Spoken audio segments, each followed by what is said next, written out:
6 maps that he's played for this team since joining him. Obviously, very small sample size there, but my concern is that you're going to be able to carry that forward through the lands, through the competitions that we'll see from them as well here in State Pulse. So there's a lot of things to consider for the Liquid side overall. And I think we were mentioning about it earlier for JT. I mean, this is finally a chance to work with some of the very best that you've got. I think when he was on Passion UA, Complexity, and then even working with some of the South African guys back on Cloud9, you're almost working with scraps. Now you've legit got elite pieces in the world. This is his time to really prove that he could be a top in-game leader at the Tier 1 level. And I think for him and Jorko to be able to now come over as a Bulgarian, as a South African, participate mainly in the North American circuit, but also be attending a lot of European events, it's about just getting a conflicting playstyle. I think also for JT, towards the end of Passion UA, I mean, they were no Complexity, right? I know the core went over there, but it wasn't the same lineup, it wasn't the same outcome. That was a really disappointing project because it looked as if it was going to have a lot more accolades than it really did. Yeah, I 100% agree with that one. So pressure's on him to try and make sure that that was just a bit of a blip on the radar for his own career, because you're right about what he's been able to do in previous squads. I remember the first time I remember seeing was back when he was on Bravado Gaming all those many, many years ago, and the level of caliber, the compositions that he's had have not been up to this kind of caliber. So certainly looking to see whether he can make something work out for them. The map vetoes are on screen here, or coming up on screen at the moment. It's like, can JT force out an advantage in this stage of the match? Well, it's funny. Both teams are picking Anubis like it's going out of fashion. So I would say if you're BETCLIC, you probably don't want to pick it and go in towards Nuke, because it means that Liquid are probably going to go and pick it. And if not, it's going to get floated towards a decider. Inferno's banned out first wave of the veto for the BETCLIC side. Liquid have decided to get rid of Ancient instead, only a handful of times played in the last few months for this side, only twice in fact on record at Tier 1 events in IEM Atlanta, so not a favoritism for them.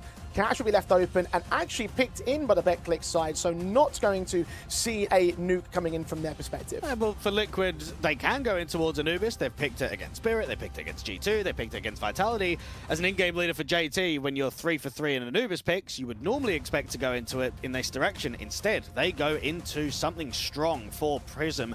He will be very happy to be going in towards Nuke, because they play a lot of it in the Polish scene. 23 times played in the last 3 months on that Nuke pick, sorry, specifically for the BETCLIC side against Liquid's own pick. At least Liquid have got strong results at the Tier 1 level, which is going to be what they're banking on more so than anything else. But the play rate, practice rate, the protocols will be in place for the core of the BETCLIC Apogee camp. Anubis will be our decider map up if we have to go that far, so we won't be seeing the picks of that one. But you're right about the definitions of how these two sides have lighted into that one. So if we do get that far, there will be a very appropriate battleground to finally decide who will take the 3rd spot in the playoffs. And this already just immediately screams diversity in the map pool for JT, that he's not just a one-trick pony. Even though you're picking Anubis against every squad so far, you've got the option against certain opponents to go a slightly different direction. Now, when we do look at the Nuke, we know that they've been playing a little bit on land, but so have the Poles. I would say right here for Liquid, you do really not want to be dropping a map for a little while, right? I think if you want to contest yourself, to show the strength, go all the way towards the final, go and lift the title, you want to kind of be getting over these Tier 2 teams in the group fairly easily. So even though I might sit here and say from a veto perspective, it would be great to go to a 3rd map and back Liquid 2-1, if you are JT, you want to close in 2. Most definitely. Whether we do close in 2 really comes down to the kind of threats that are going to be offered by the BETCLIC side. Now, the first threat in my eyes that immediately springs to mind is that Cash pick, because we only seen one from the core of these players, and that being that previous match against the Last Resort in the opening of this group stage. Liquid haven't played it at all since it returned into the map pool. So we've got a very curveball kind of opening to this best of 3 in my eyes, because, well, we don't know how much Liquid have practiced it. We don't know what the details are. Obviously, the official introductions of JT and Jorko only came a week or so ago.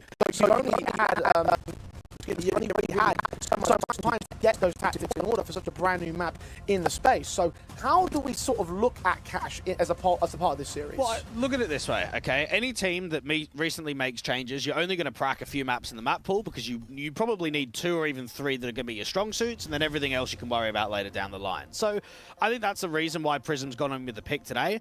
I will say that at least for BETCLIC, they looked pretty good in that first half against TLR out on Cash. They got themselves, what, an 8-4 on the CT basis, went up 11-5. They started choking, though, and eventually lost 8 rounds in a row. So some discussions with Sparrow as the head coach, Prism as the in-game leader, maybe some early nerve jitters, because, again, map 2 of Anubis and map 3 of Ancient, really comfortable and really easy for the Poles. Oh, here we go. We're going to get started into our winners game, our second official best of 3 series here on the A stream. The odds at stake for this map win is at least a little bit more closer, but still favouring towards the Liquid side. You're going to back them 2-0 in your prediction, Blake? I'm going to go 2-1. I think it could be a competitive first map, but for Liquid, I don't see it happening in 2. Well, on the CT side start of things, the pistol round goes live. Initial contacts from Elige in towards the mid and connector access. Clock draws out first blood and towards the B lane. 2 kills for his part. A triple in fact as well. Naf's going to go falling the same alongside JT and picked up on Jorko. Mobs and Elige, a 2v4 retake. Seem like they're locked out of the pistol round already. Lovely shooting coming through from Clocku, and Elige and Malbs are just going to get caught by that molly out from heaven. That leaves easy site access for the bomb to cross, get it planted open up for the checkers. And for Liquid, they do get themselves at least 1 exit kill. They will attempt the retake. Well, lean around the bomb site, no reason not to for Mobs. Elige was picking up utility off the dead opposition. Mobs is low health in this one. Flash forward to check, and only the player on site gets affected by it. Man at checkers and hell, not so much. So leaving it all on Elige. Lean forward, makes some noise, forced that friend into a fight, but not looking Clock use direction. Who takes the pistol win for BETCLIC? Lovely stuff coming through from Clocku. Spent a lot of time with the Coalesce boys, but then before that, Rebels, Game Agents, and funny enough, BETCLIC a couple of years ago. So going back to returning to an old organization, a 21-year-old only has 88 LAN maps on HLTV, and he's going up against Team Liquid and instantly starts with a 4K. Very good openings for the T-side line. BETCLIC definitely want to try and get off on the right foot. I mentioned that previous result over against the last resort in the opening game. Very heavily CT's based in terms of what BETCLIC were able to deliver. We're looking at the situation, hoping that there'll be a bit more in this opening half of their perspective, trying to gain a bit more of the attacking onus and get a better understanding of what their T-side may look like here. And there's going to be a lot of squads online at the LAN atmosphere in Tier 2 that are playing a lot of cash at the moment, or at least allowing it to float through into the vetoes. You always know that these Tier 2 squads are going to have a little bit more familiarity with it than the Tier 1 teams will, just because of the amount of officials being played in general. Deeper smoke out towards A main. Friend trying to play anti-flash. The CT's trying to press on this, and, well, Friend makes noise. Press forward as a result of that one. Flashbang in. Elige credited with the kill. Will lean forward towards the next contact. He's just been caught with a flashbang in hand, thrown out. Demo can take back Mauls and continue that spray around the corner to deal with both threats. Exist on 2 HP. A BETCLIC in a 4-on-3. They were caught napping there completely. They were playing anti, but not playing off of one another. It gets really scrappy. The T's have got util getting caught out in the open. It's definitely a recovery, though, isn't it? Because you're up by 1, you've been able to hold on to all of that mid-space, and even though there was a press out to A main, there's not been any action elsewhere. There's not been a rewalk of highway back into mid. The CTs haven't taken any space out in B. What Jorko's going to do is just smoke and block, and then bring a gamble. Bring JT and Nafly into that mix on B. All right, now JT is watching for mid control, so it's only on Naf to defend the bomb site from the checkers. Control or hide away.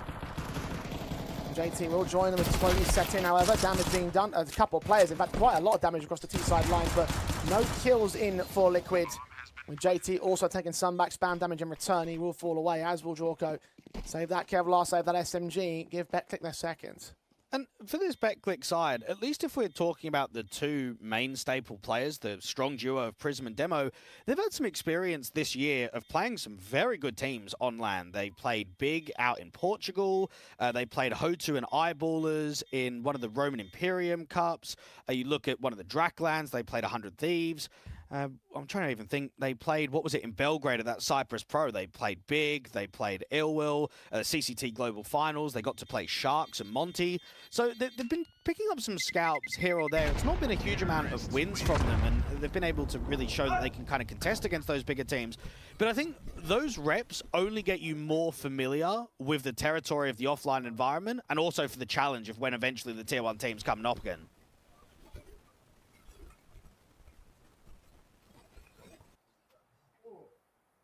It's going to build that experience, build that basis, build that caliber, if you will, at this kind of environment. Well, BETCLIC beneficiaries of their own caliber state. 2-0 starts with an eco inbound for the players that fell. A little bit of Kevlar strung here and there for the CT base, but mostly prioritising the rifles the next. The boost up as well from the MAC 10 to try and fight. Now it's going to get caught first by Clockyu. One pistol removed, a MAC-10 and an MP9 to try and take anything back from the T side. For JT, this position's all about timing. Indeed. And at the moment, the T's are certainly not ready for it. Thing is, what are you going to get? One kill? I mean, it's not going to be a round breaker.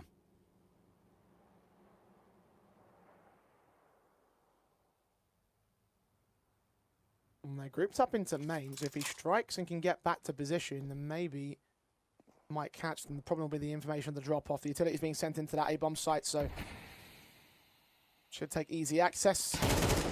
No one on contention as that pistol will fall away. The MAC-10's going to wait, expect the man to keep forward. They tested upon, they read that.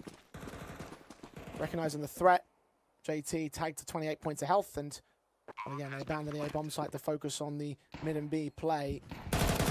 This round is already over, with Prism coming in to support his teammate. Clock U will get tagged rather low, but will get away with a couple kills of his own. Now Malbs. Indeed, he pulled out. Well done, a good headshot onto Exist, and against Friend, okay. Bit of expense.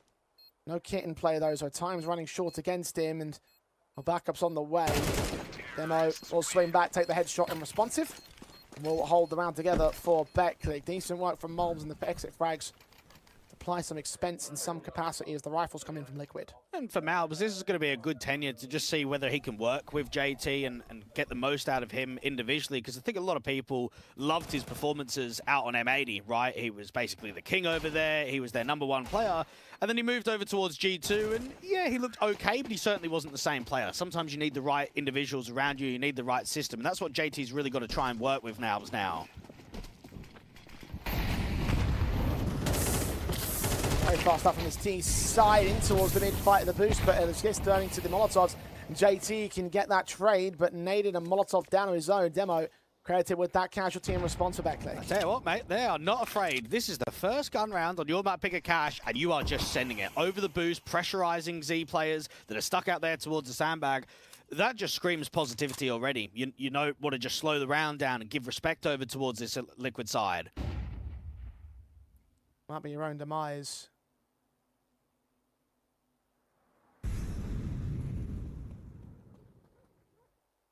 Ali's going to try his hand at his boost for a second time. But nothing will be seen at the current positions held by the BETCLIC side. A minute to the clock, and they are expecting some sort of aggressive play from the CT forces, but not in the positions that they're currently holding. They just need a bit of movement somewhere across the map from the CTs, because there is no one on A. Good timing there from Elige. Spots the NWP looking towards A, so that's direction to start sending rotates over around the car. Malbs and Jorko to the defensive line. Malbs first man in, seeing the utility coming down to smoke the rafters. Demo made it back for some damage. He does put some nade damage on his own. M4 of Malbs swinging in for a kill, trying to get aggressive into this fight, trying to hold offense as the best defense. It's all a big old ruse though, just noise being made. They slow it down. That bomb still in the in rotation. And as soon as the timer hits 15 seconds, they decide to call in the save. This has not gone well for BETCLIC. Want to hold on to their weapon state. Again, the damage was output in the previous 2 casualties. Prioritize a buy in the next round. Prism can drop Friend. Should have enough cash even with the first stage loss bonus to buy back in. So he will get away with 3 extra rifles and a second gun round in a row. So what we noticed there from BETCLIC is that it's a good info play from Elige. They start at least pressing towards A, and they just can't find a pick anywhere. The door player has opened it up, can't find the fork angle. The main player is trying to duel against Malbs on the back of default. He also can't work the pick. And without just squeezing one, there's no way that you can rotate that bomb over and know safely you can get it down on B. So hold on to what you've got. Liquid go and get there first. And, well, that's finally Liquid just being able to catch the right timing out in mids. Missed Incendiary out there towards the boost. That's going to be recognised by the T side, so keep that in mind for the next couple of rounds and see if that gets adjusted.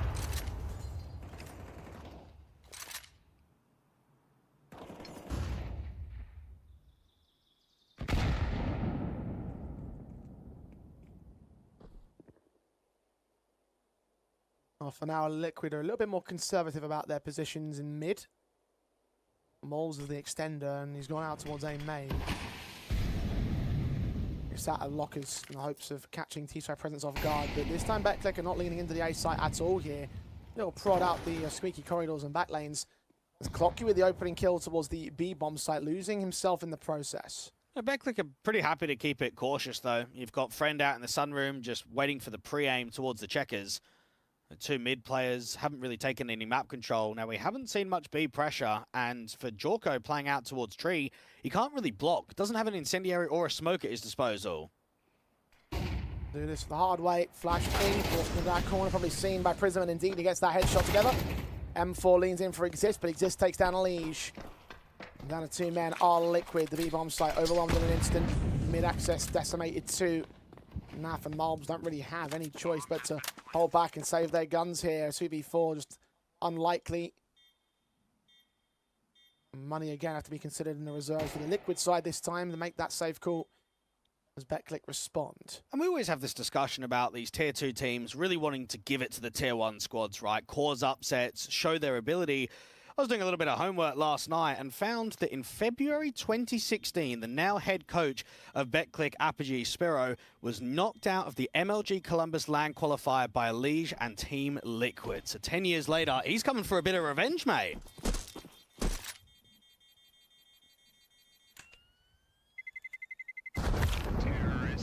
Might not be the major, but any kick against Liquid at this point would be a serious kick in the teeth.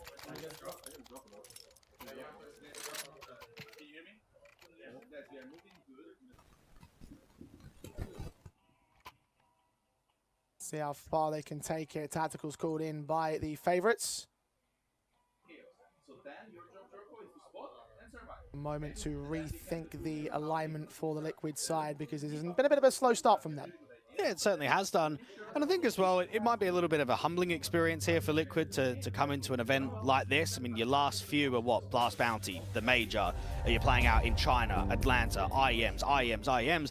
For BETCLIC, mate, they're playing in the Draclands and the BC Game Masters and the CCTs. Then they know what these tier 2 lands are like, not only from just an environment of the playing stage, but there's no crowd, there's no arenas and everything like that. So I think that's where it can be a completely different feel and vibe when you are a tier 1 squad and you kind of come down to this level.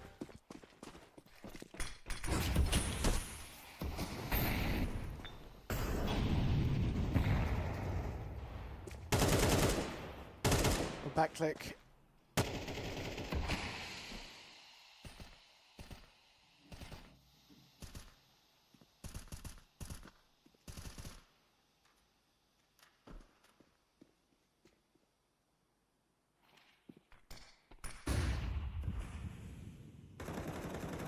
Chances in the B main control this time. Naf going to try and catch Clockview off. AWP sees him trying to escape before the smoke fades and just catching a whiff of the man. Hits the connection perfectly. It's a cracking shot in from Friend. And another info play this time out to A. Demo spots just Malbs. And I think we're noticing the first 40-odd seconds of the round, there is a lot of info plays from Liquid right now. And BETCLIC are just super happy to keep it cautious.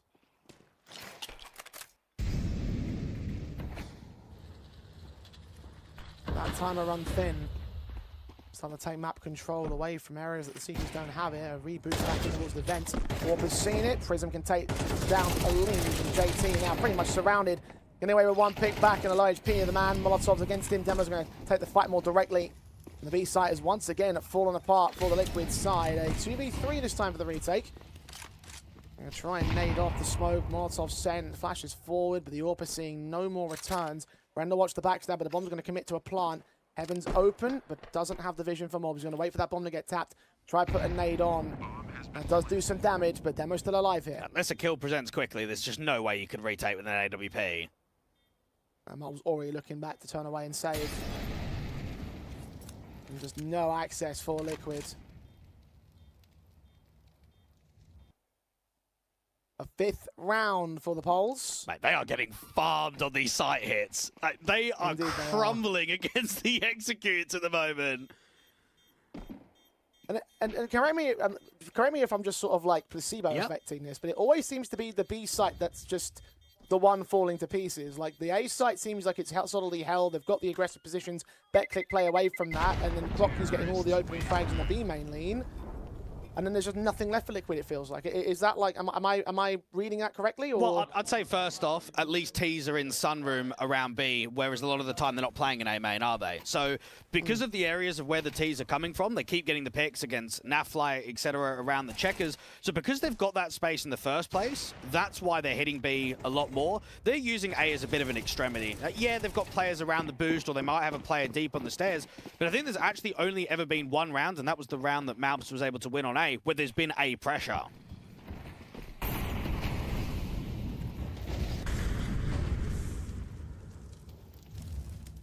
Yeah, got those early leans on the BETCLIC side. Prism up on the boost, ahead of the Molotov, ahead of the smokes. Molotov down of his own as well towards the vent room. Much more proficient A lean this time from the T side. 2 players to receive it, 1 mid, 2 back on B. Standardized defensives from the Liquid camp, but will BETCLIC fall victim? The Orpa Jorko, the Rifle of Molds, who currently among those top fraggers for the Liquid camp, even if those numbers are generally low. No swing from MBK from here. Friend, oh, good leg shot. He's looking cracking right now. Jorko to respond. Molds on 8 HP. He's suddenly very much a lonely man. Nade center sight. None of them connect on Molds here. Himself hidden away. Elysia's spray. Blind past the smoke, connecting very little against the T-side line. Back forward, finally. Mold been received. Elysia one, Jorko with another. Clock trades him and doubles up. Advantage for BETCLIC. JT forced back over towards the highway retreat. Prism flanking in from mid. Take the spray against him. Bit awkward, actually. JT can take him back. Low HP for one player now in this 2-on-2. Friend, AWP detected. AWP needs to strike. Oh, he hits another beamer. So low, though. JT has a small chance. It is slim. 1v2 to 10 pistols pulled out. Friend knows that he's low. He still hits that spray. Last man standing. Back a quad, and JT doesn't know it. Trying to force the fight. Time's running short against him. He hasn't got a kit either. He might have already lost a round. Search for ClockQ. And ClockQ just hides. Knows what he needs to do to hold that kill, hold the round. 6-1 for BETCLIC Apogee. And let's be honest, that was a sitter of a kill in from Prism, and he's just whiffed. You can see it on the reaction. He's fuming that he's not got that kill cleanly. If that kill in Highway comes out, we probably don't even see an attempt at the retake. That car player is just backing off and saving. So we can see right now, Liquid are seriously struggling. They had a lot of defenders around that A-bomb site. Yeah, tucked around by Util, but they're getting outclassed individually by the Poles.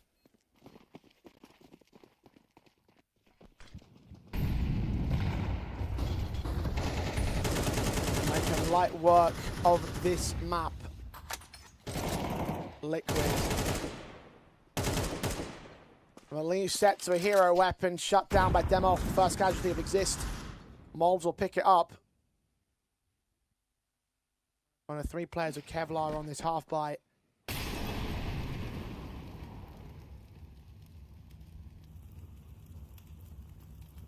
Well, Maxwell's bonus for Liquid have been there for quite a while now.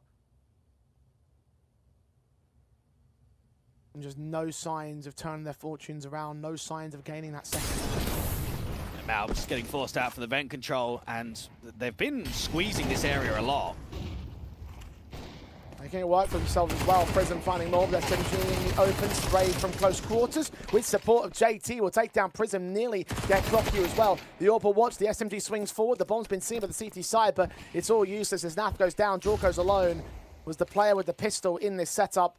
A Deagle in the hopes of getting the AWP for the next round. So in this 1v3, he's got no chance. Going to hope to try and walk out that smoke, but being watched by a friend. And a discussion that you and I have been having a lot recently in Tier 2 is how many organizations are dropping squads and orgless projects trying to run.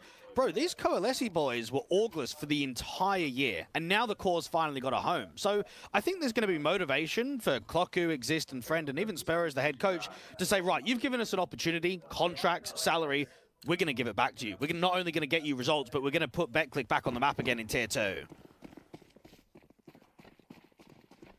Formerly a squad of decent renown in the Tier 2 space, not necessarily Tier 1.5 per se, but had their moments. And now, chance to reclaim that accolade.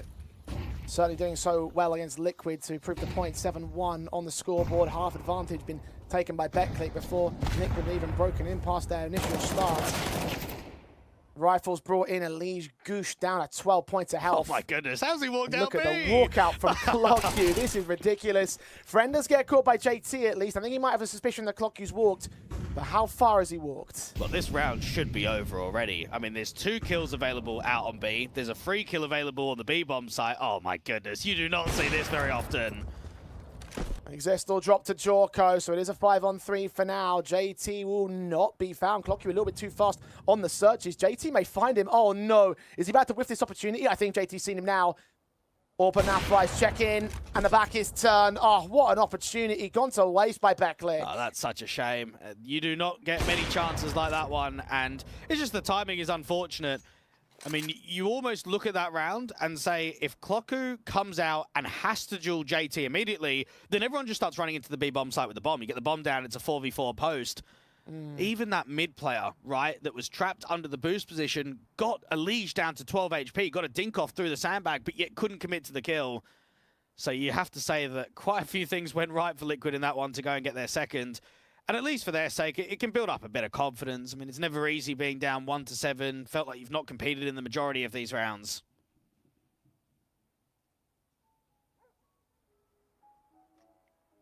It's that latter part that has the most concern about it. It is one thing going down the 1-7. It's another thing to not look good in any of those ones. If there were close affairs, then yeah, maybe might have some legs to stand on. If that was the case, though, then this round would have reset the economy of BETCLIC. It has not. They've got cash to reinvest, and so that's what they're going to do here. And it's all 2 AWPs as well, held over by the CT forces. Jorko and Naf will both have 1 apiece. See whether the setup can truly take 1 more back over the BETCLIC Apogee side. Well, this is where the Poles just need to strengthen, and they know that they're up against double AWPs. There's going to be AKs being saved in that last round. Early, a lot of players towards A. No B extremity player, so this should indicate an A exec.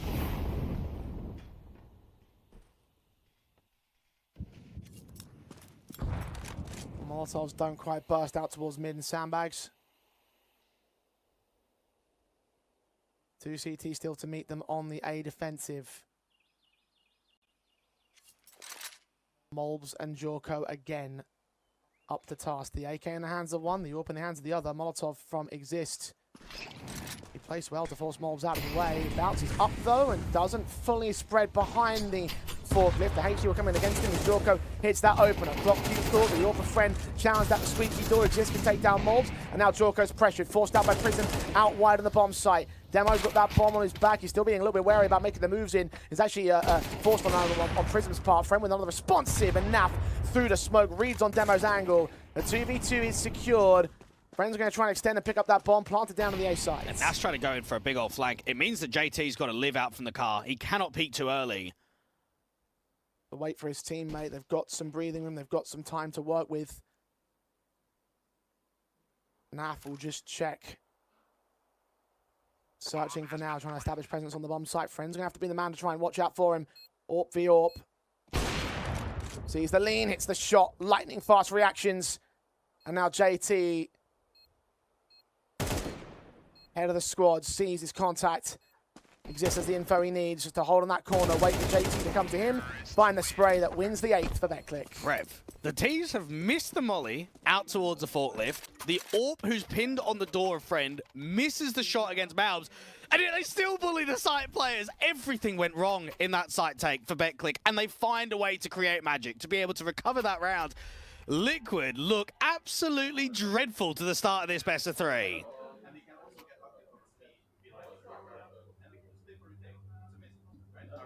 Not encouraging in the slightest.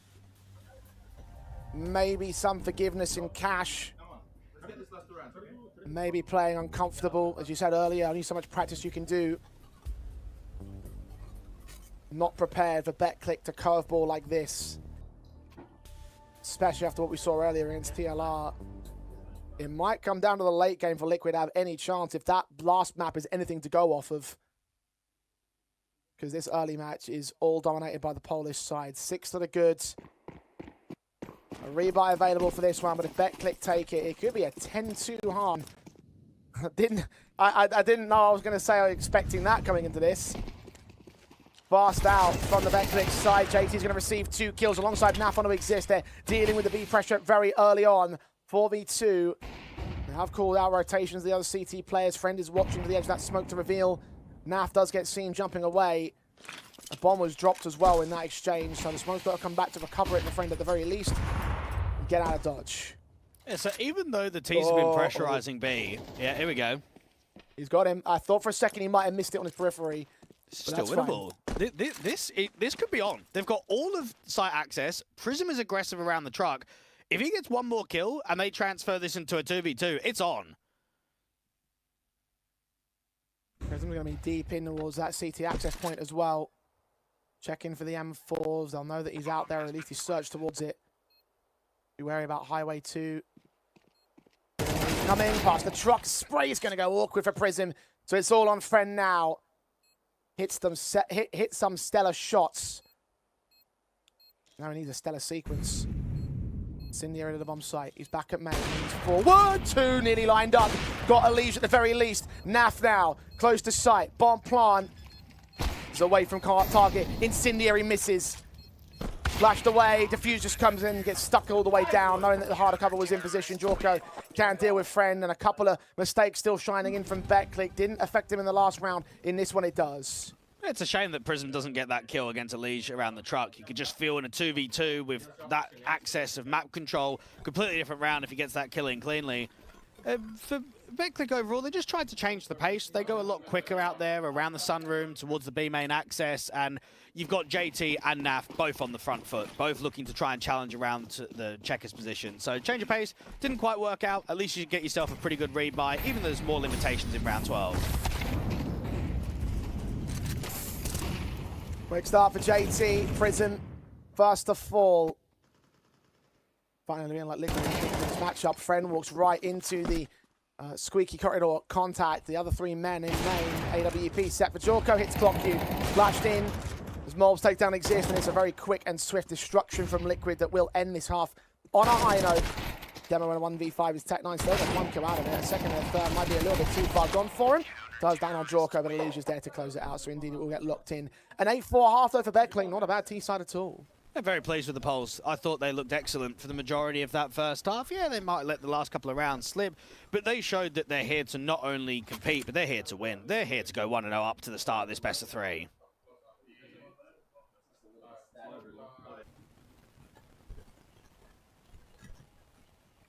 All picking in the cash. Some favoritism towards the BETCLIC camp. And the expectations set for Liquid to try and go 2-0. Well, Stake no longer believe in that the case. 2.50 in fact for their money line for this map win. Use Pulse 35. Get yourself $5 for every day after login for the whole week with a $20 minimum deposit. Feel free to take a punt on this matchup if you so desire. Certainly BETCLIC are punting on themselves right now. They are feeling real hot about this. The pistol round's already live. Their CT basis. Player in sandbags. Not checked all the way. Chance to strike on 3. Exist hits one of those kills. A little bit of struggle. His teammates inbound. They're only doing so much. The Julie set to demo. Hold the defensive to an even 3-on-3. And nearly getting Elige 2. Naf's going to start searching towards the B side. Rotation's in full effect. Elige being low is dangerous. You need to get JT and Nafly taking fights. And Clocky's going to rotate out from tree very quickly. Naf's waiting for a duel straight away.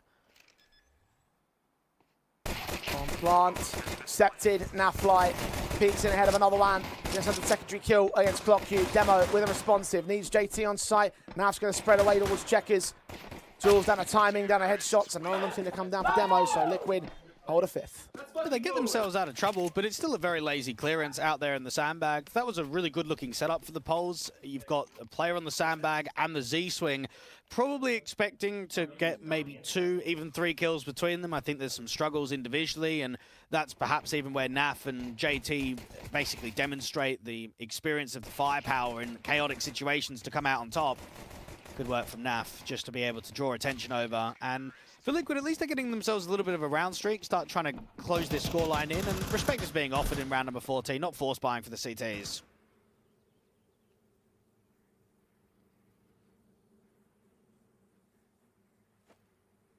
I'm going to take this a bit more cleanly. get to the guns ASAP.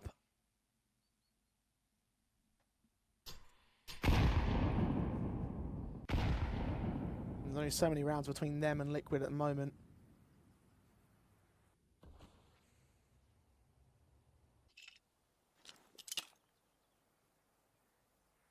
And Gamble start towards B is at least the right read for now. Utility getting sent in. Bombs in the back of the sunroom. First smoke. Second wave of util will come inbound. We'll see what they can do. And the numbers set here. Checkers with a pistol out for Friend. They get to kill together. Galil does go falling down. Clocky with one more responsive, but they all line up. And Molbs and Jorko can combine to take them all down. So good effort, but not really much gain in the grand scheme of things. And it's going to be the test come that first gun round. I think right here from BETCLIC, they know that the scoreline is looking a little tight. Let's try and wrap up quickly. We saw some struggles in that secondary half against TLR. The rounds were tight. They were competitive, but they weren't really able to get it over the line. You can't let that happen against Liquid. You go down to 0-1 against a tier 1 opposition. It's almost impossible to try and win on their map pick and come through in the series. Now, you would expect that when Friend gets a good enough money line, he's going to try and get that AWP out straight away. And the CTs are looking to try and fight pretty heavily to mid.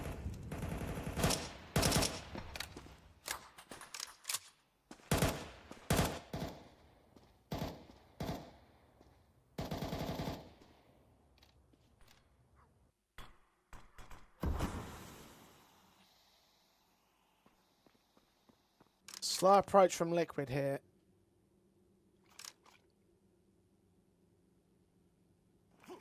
No real contact in the first minute of the round. A little bit util was thrown in, so Elysian will try to search for a bit of it. Seeing the player over at the sandbags, not accounting for the man that's currently on top of the vent entry point. Get down JT, very low HP, and he sprays through the smokes as well. So this is nearly a 5-on-3 here for BETCLIC. Yeah, what an off angle. And now Prism and Clocker have got themselves a very tight crossfire. Rotator in from tree can take first contact to Friend.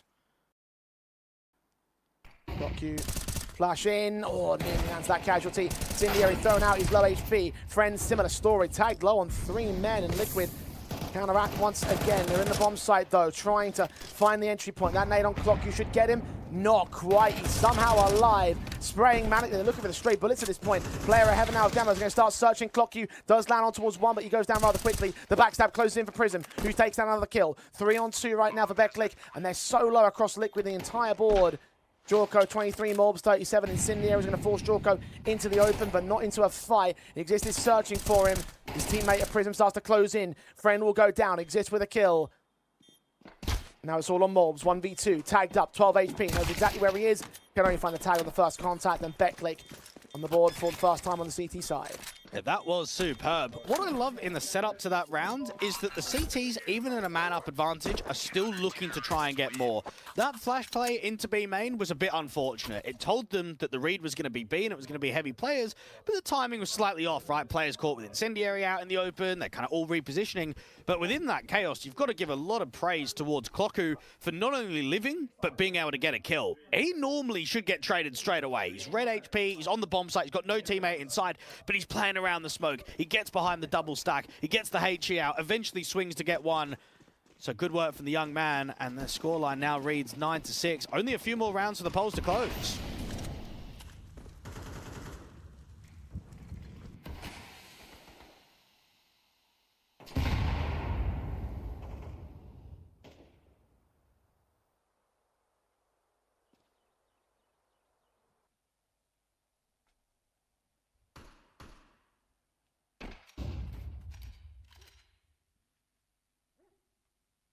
With a broken buy state, you must imagine they're at least going to get towards 11. Liquid may well be in trouble right here. King in prison. They try their hand at the boost. I think the noise being made them a bit wary of the information given over to that T side. Smoke on at main. And give some access towards Liquid and moving the checkers. HE sent. Bouncing away again. More missed util from BETCLIC. Incendiary has to come down at checkers with support. Kill found on Clock Q. Prism can trade back. Nade damage done towards 3 men. Jorko seen swinging as he just gets the kill on now. Felicia with a responsive Prism in the open with 1 pick and a second. Running out of ammo, pulled out the P250 or get a triple in fact. What a sequence that is. He's got him hyped on BETCLIC for very good reason. An effort and a half to shut down Liquid. Well, it's a crazy duel that Malbs creates. First off, why is he even peeking in the open? Yeah, he's trying to create the entry to open up the bomb side, but no support, no one's popping in through main, so it's just a 1-for-1. And then from there, Prism just knows, I just need to live for as long as possible. As long as I buy time, rotates are coming. He's had one unbelievable sequence. That is a really good triple from the in-game leader. Naf there just didn't know what to make of that whole round. Just sat back in his chair like, oh dear.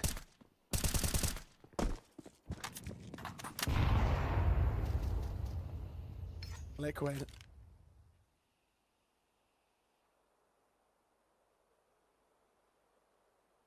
No choice but to eco and try to get the guns up for the next. Try and contest from 11-6 deficit. I mean, you're not going to force the issue here. It makes no sense.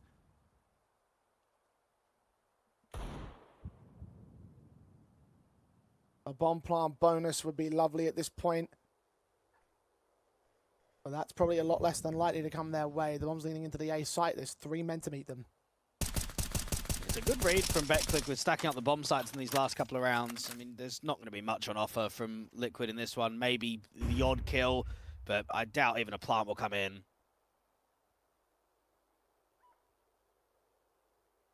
Things are still waiting out. The swing, turned away for a second, still transition between 2 casualties. The Prism and Demo on the returning frags and shut down again for Liquid. Not much to speak of for them in this round. Next one needs to find its success. They're burning their 3rd tactical timeout. And really need to get something together here. And the most part of that they're being shut out. I'll tell you what, if you're the head coach over here on BETCLIC, you see that the opposition's calling 3 tacks on your map pick, you're loving it. Because that just tells you we're all over them. We're in their heads. The Tier 1 squad is really struggling. And if we're going to be honest, I mean, how many of these Liquid players have even heard of individuals on BETCLIC? I know for you and I, because we cover the Tier 2 scene all the time, we know that they're reputable. But if you ask Elige and Naf to even tell you who's playing on BETCLIC before this tournament, they probably wouldn't even be able to know. Who are these guys? We don't know. None of them have played at a Tier 1 level. You had Friend for, what, 2 months towards the back end of 2025, play in America with Wildcard when they were trying to rebuild the roster, when Stanislaw got kicked and all of that. But everybody else, no one's played at that elite level. No one's played at the Tier 1 environment.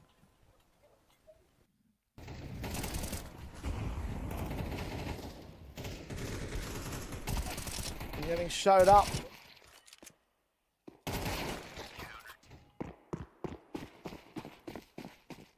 BETCLIC 2 away from the win. Liquid need to win this next rifle buy round. As they'll lose cash. It is the BETCLIC pick. Liquid at this point will be relieved to get over towards Nuke, but even that might have its concerns with the way that this Polish side is playing against them. Well, considering that I thought BETCLIC were going to pick Nuke, I think exactly. if you're the Poles, you're looking at this right now and saying we're in a really good position. Now, they know that they did a lot of damage towards JT. It's a bit chaotic and a bit back and forth in with the A split. You've got a good timing for Malbs to try and walk up Z. Only 1 man to hold. Demo smokes to the crosses. We'll check out the open position towards the highway. Malbs can cut off that 1 rotator. Smoke's coming in against his position though. M4 swings and Malbs can catch him. So 4v2. And M4 just slinks away, thinking it's better to hold on to the weapon, and it probably is. 2v4 for a retake. Nah. Keep a hold of these 2 guns. Liquid reduce the deficit to 4 rounds with their 7th on the board. Their 3rd of the T side.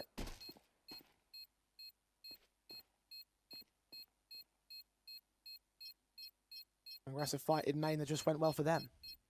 And for any inexperienced squad, especially in the offline environment, the most difficult challenge is going to be closing, okay? Now, that last best of 3, BETCLIC were up 11-5. They couldn't get the job done against TLR, and that's really against the Brits, who are nowhere near the same conversation of a skill level to what Liquid are. So right now, I think the Poles need to recognize that pressure's going to be on. This might go all rounds in regulation. This might go quite deep in the second half, but we need to close. We have to really siphon this opportunity, go 1-0 up in the series. And it might just be a hero play. I mean, we've seen a lot of multis from the majority of these boys throughout the first half and the second half. The kill distribution looks pretty good. Friend with the AWP hasn't been struggling, but hasn't been involved that much in the kill department. Prism instantly going aggressive to try and fight against mid.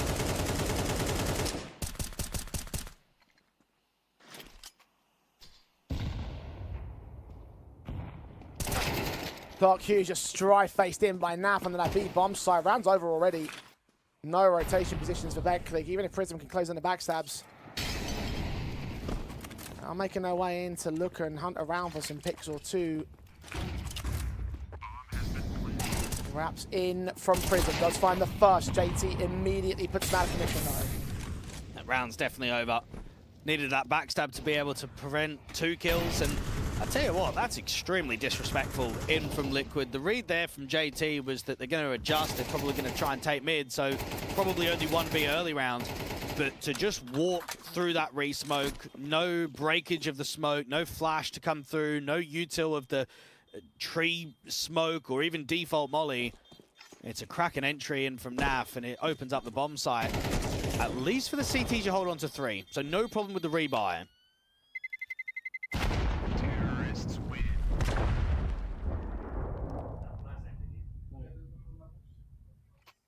And the reinvestment chance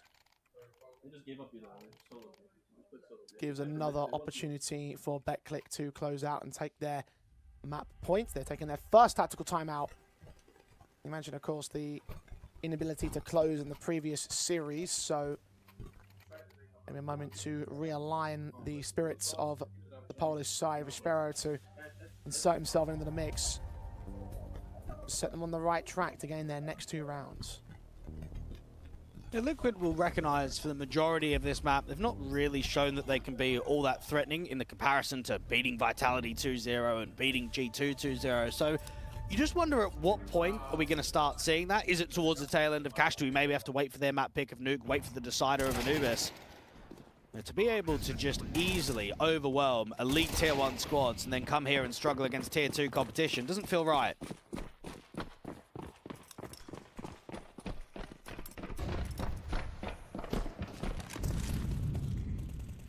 We're trying to change that narrative. Doing well for right now. Can maintain it all the way through the end of the map up. It's aggressive contact into the CT side, body blocking the smokes. Still will do their job of siphoning off CT aggression. CT's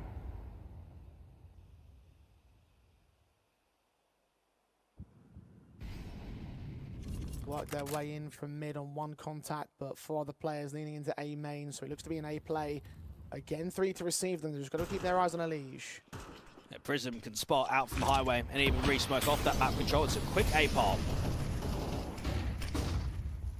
Cross, lots, Elige rotating away. The team take damage. Kill on demo does not come through. Prism on the bomb side, just swung on by Malbs. Delivering now. Exist. Playing inside that time, trying to make a move. Seen towards the squeaky door. A transfer does do some damage. And Malb stays alive at 11 HP, and once again, BETCLIC are beaten into submission. I mean, that's just crazy. Very similar science to what happens in that last round, is that they just get clean entries, and it opens up the bomb side. There's 3 defenders on A who are in good positions. You've got the HE dunk damage that does, what, close to 100 HP, I'd say, between the 3 of them. And the pre-aim from Malbs is just excellent. You're getting yourself a really good opener around the MPK position. You then swing wide against the default player to make it that second, and then even get the 3rd kill against Exist. 9 up on the board from Liquid. And I don't think there's any issue in this second half, and from the 2-8 scoreline to worry about their sharpness. It's definitely there. And they just need to keep going round by round, keep creating these moments.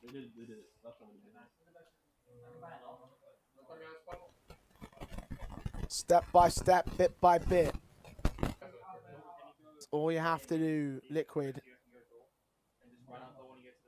And not out of this one just yet, not out of the woods either. BETCLIC, another tactical. 2 in a row in the last 2 rounds. need to find a way to shut this down because the advantage is running out on them. Well, I would say they need to get on the front foot on the extremity areas of the map, either in A main or B main. Not so much to get an info and a read on the round, but I just think they need to take an early fight. I think at the moment they're sitting back, they're holding a lot of crossfires, and even in certain rounds where they've maybe had a bomb site stacked up or they've had themselves a lot of players all crossing, they're just losing jewels. So at least if you can get on that front foot in the early round, mid round, on the default, and just maybe work a timing, that's where you might be able to get a 5v4 rather than just holding in these 5v5s.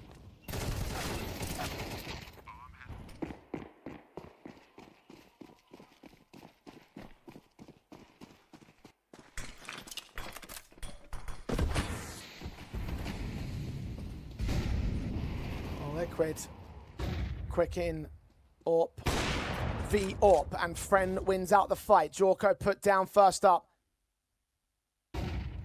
Liquid continuing with their plays in, a search towards main. Sealed nothing, but it's really a squeak here. They could get caught off. Back to turn, but Prism finds the shot on. Mole's picked up 2 more men seen. That's information to come over. Demo sees him coming back. He tries to put some covering fire down to suppress Naf. We'll respect it. Fall away as he takes space. And look at Kloku. He knows I can go aggro B. There was so much contention around there at door that I can just press up on B and we can play so heavy for A. Now, if they come Ven and they come down into checkers, so what? They're never going to expect me in the sunroom. Try their hand at pressing the back lines of Liquid quite often here on BETCLIC CT side. And Resmoke goes deep to cut off main as an option of attack. Elige will reveal himself. Exist. Forced now to rotate away, concede mid as the teams will re-aggress back into taking positions over a squeaky. 30 seconds for the hit. That Resmoke means that Elige just can't do anything. He cannot help these door players now. Be wary of the angles of contact. Now Exist will join the fray. The center of the bomb site, he really does rest on his 2 teammates to at least provide the initial stances. AWP turned away, Demo with a fight back. AWP shot missing out. Now they know that 2 players are out there. Still Friend connects on Naf. 10 seconds. Elige will connect the kill and a double up on the Demo. Now it's his chance to try and strike him down. JT just misses the bomb plant, and that's enough. Elige is out of the round. And BETCLIC are up on map point, even seeing the after-time kill with the backstabber clock you that closes in at the very last second. And Liquid just can't catch a break. Oh, they love that one. And that's exactly it, right? Forward-facing, taking map control, worked an opening pick, flashed their way into A. And then once you've got A main, if you've got the util around you, do not give up that map control. It's too strong. They resmoke and waste so much time. And even though Elige nearly recovers that round, it's the timer alone. Rotate from Exist. Good read from the B player, Kloku, to go that aggressive and just stack up A heavily.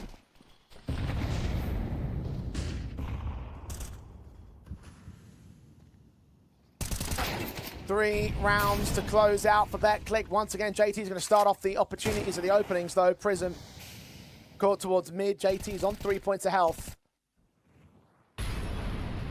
Liquid have done well with these 5-on-4s so far.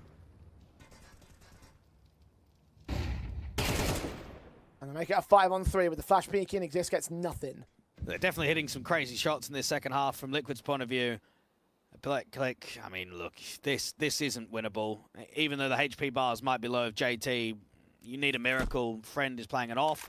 They're going to gamble stack, potentially play 3 players out towards a B bomb site and just give A.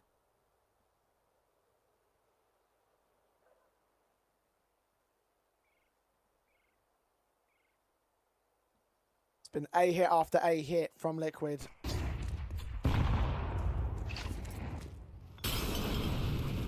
The weapons in check, although they are going to leave 2 men back over here towards the B lean. There can be a last second hunt in from Naf and Elige.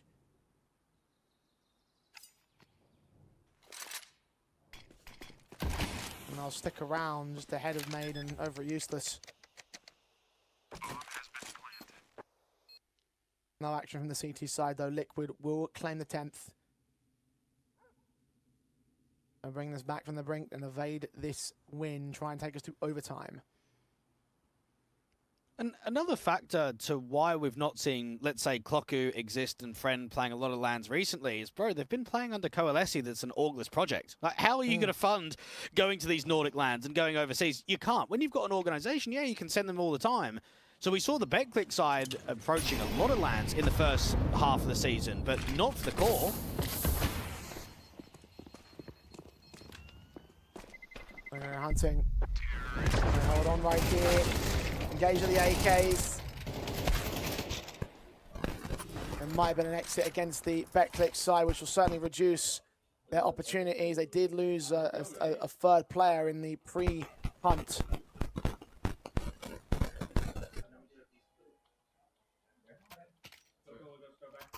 See what the buy state looks like for the Polish side in a second.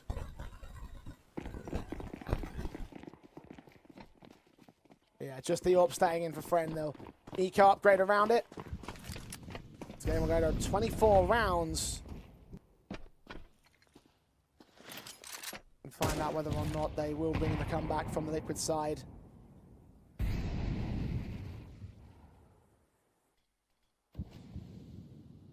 Friend left alone towards A as they do lean into the B stack. At least if the AWP can take a first kill, there's something here. The problem is the AWP's out towards A and the pistols are grouped up on B. Prisoners get one of the leash. Dink down onto JT as well. And it gets stalled out by the pistol players here. Suspect there is a scramble stack in play. Meanwhile, you have got that taken space away from Friend. His AWP posted in at main. There's a kill available to him. Get out of dodge, back away as Naf will fight on to Exist. JT will get Prism and Demo will fall back the same. So unfortunately, even as it was kicking up for Friend, Liquid counter-attack and find an alternative answer. As we'll put them up to 11. No chance to steal now, just save the AWP. Yeah, well, that might not happen because Naf is going hunting and that AWP is out in highway. Now, this is a really good hunt if the AWP goes down. Friend just thought for a moment when he got that kill and it resent the T players back into B with all of those pistols around. If they can get themselves the right crossfire and the right timing, it could be stolen. In fact, they just get overwhelmed. And I think for BETCLIC, look, this has been some decent quality from them in both the first half and the second half. I know that it's getting dragged out to all rounds in regulation, but I mean, this is a brand new core on debut at LAN, and they're giving a fight back against a tier 1 team. The job's not finished. They know that they really are in a position to get at least round 24 being successful. I think if you get towards overtime, that's probably where you lose your edge. That's probably where you lose the majority of favoritism to win map number 1.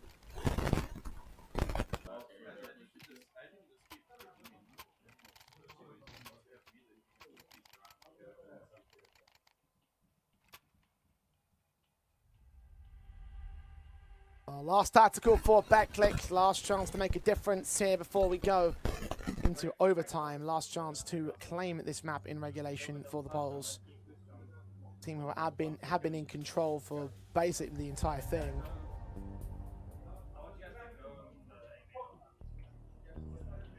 A commanding lead at 7-1 and 8-2.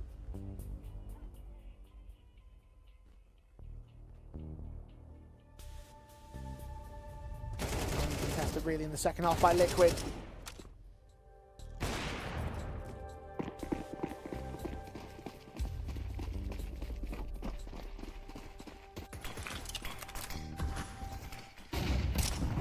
JT spammed up early beyond the contact of mid.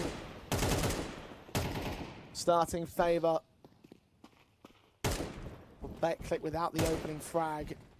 Do concede that mid access, which Liquid are happy to gain. They just work it. And for BETCLIC, we do need to see an info play at some point. They're playing 3 on A, and they're playing demo with one of the other AWPs, just trying to defend against the highway. Double AWP setup, saw it once from Liquid on their CT side. Last time out for BETCLIC. There's nowhere to look, get distracted by the utility. Demo tagged to low. Prism needs support. Demo goes down. Clocku will get 1 kill out of it. Prism hides inside that smoke, just away from the Molotov. As it just gets his kill back on towards Naf. And now the M4 just holds the AWP, unknowing of his position. Flash forward, Elise gets caught. Turn back in. Jorko misses that shot. Mols can tag down his teammate. Prism will get caught, as will Exist. It's all on Friend. And a 1v2, Orp v Orp first. Jorko hits the shot on the wide swing, and Liquid will take us to overtime. Just not good enough there from Demo. It doesn't matter if you're a hybrid player, if you're not really an AWP, when you've got the secondary AWP and they're swinging you dry and highway, you have to find one. He gets hit up by the AK, the nades come in en masse, and then from there, there's a bit of chaos around the quad, around the forklift to try and recover that round, but it's well handled from the T's. And for Liquid, they just show their experience towards the end. A bit of tilt factor, a bit of frustration. And the BETCLIC side were up 8-2 and then had 3 map points at the 12-9 score, and have not been able to get it over the line. 12-12, overtime is calling.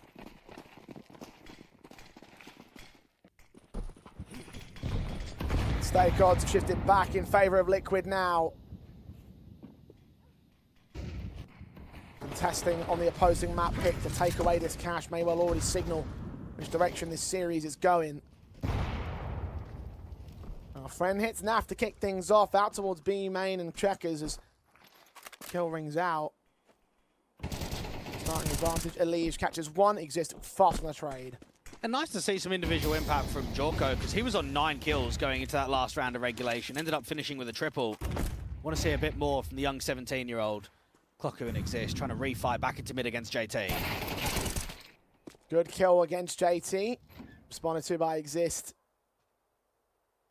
Demo now holds the bomb site solo. Sees man acting, Mobs not checking fully on the bomb site. The Orpa Jorko seeing a man up towards that truck, but didn't pull the trigger until the second chance. Even then, overcooks it. Only a tag on friend.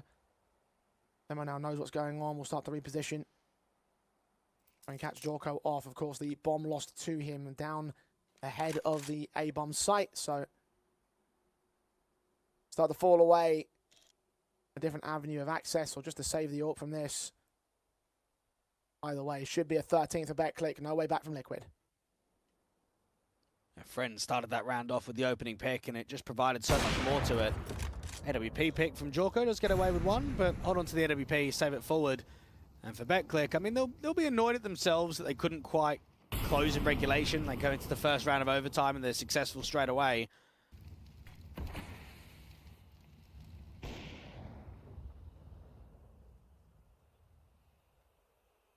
Counter-terrorists win.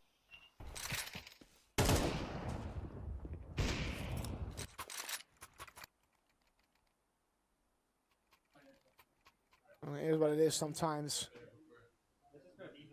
Struggled in the late portions of cash for both of their cashes played today.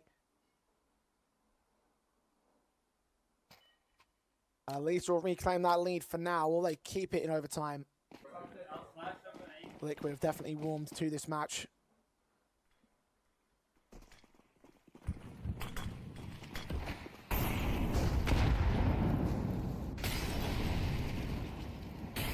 Fast in towards A main for Elige, and Jorko's up to support him.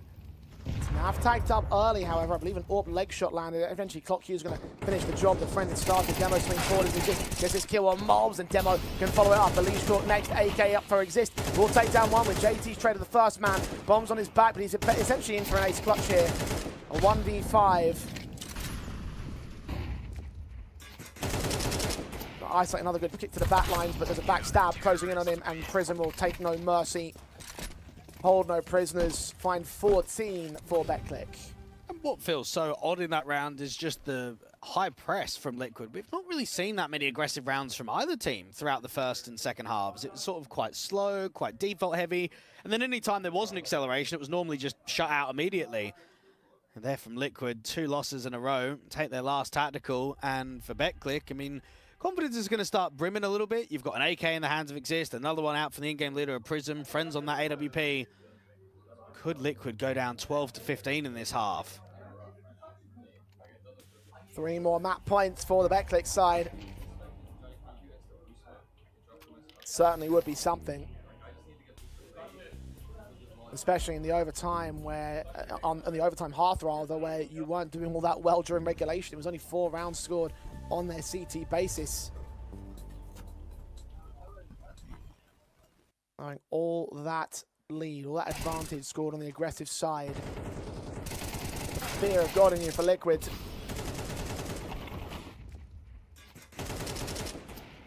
How do they bail themselves out of this one? How do they find a responsive? Opening fights constantly going the way of BETCLIC. We'll start there to kick things off in towards mid-control for Elige. Two men looking into the checkers with 1/3 player also on the back of the B-bomb site. Prism's not quite seen Elige. Elige's seen Prism though, and Prism, well, we've got an inkling, so he'll hold away past the corner. Elige, the pre-aim, knows that he's got the biggest advantage on this one against Prism. 3B early round for the CTs at the moment. And even that molly doesn't force Prism out to the open. Clocku did have a smoke, but didn't want to put it down. Friend Naf searched on Clocku, not looking the right way at the right time. Friend at least hits that shot as he exposes himself past the smoke. And now start his reposition towards Tree. As the bomb rotates away, the T still looking for mid-access. Friend will get smoked off, leans forward, shoulder was seen of the secondary man. Who will concede it. They are going to look to rotate. They are going to look to commit towards A. Ires on Exist and Demo once again. Oh, Exist turned away at timing. Lee's just spotted him.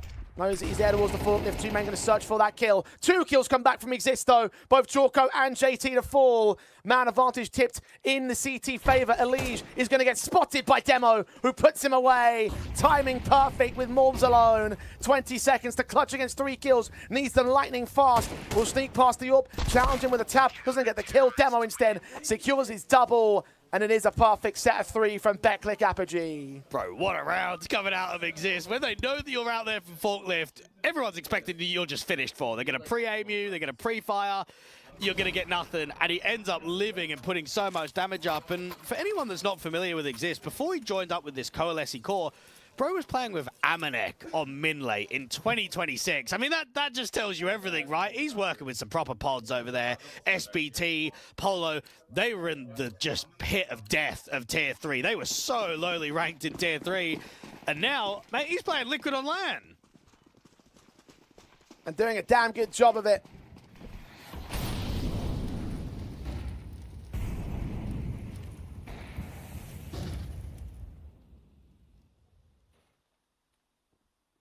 Clocku and Exist on 20 frags. Top frag is in server 19 for Prism and Demo each. Eons of impact for BETCLIC. And it's led to 3 more map points for them. 6 in total. 4th one to task right here. Liquid need a response. And they're being active. They've taken quite an aggressive approach around checkers and B main. They've also tried to prod Malbs into the A main position, try and re-smoke off, block map control. Jorko still waiting for someone to come over the boost. Misses the shot for the first contact. 3 peeks against him, although backup of the M4 is now revealed exists. We put the nades on towards Jorko, perfectly landing. The lead's catching some of that in his own right. Counter nades and flashbangs not nearly as effective as... I'll just look at the HP bars here. BETCLIC are virtually unscathed. Jorko just 1 pick in the last 3 rounds. Nafly with that secondary AWP. And JT has not seen any more. They're playing 3 for B. This is going to be a B split.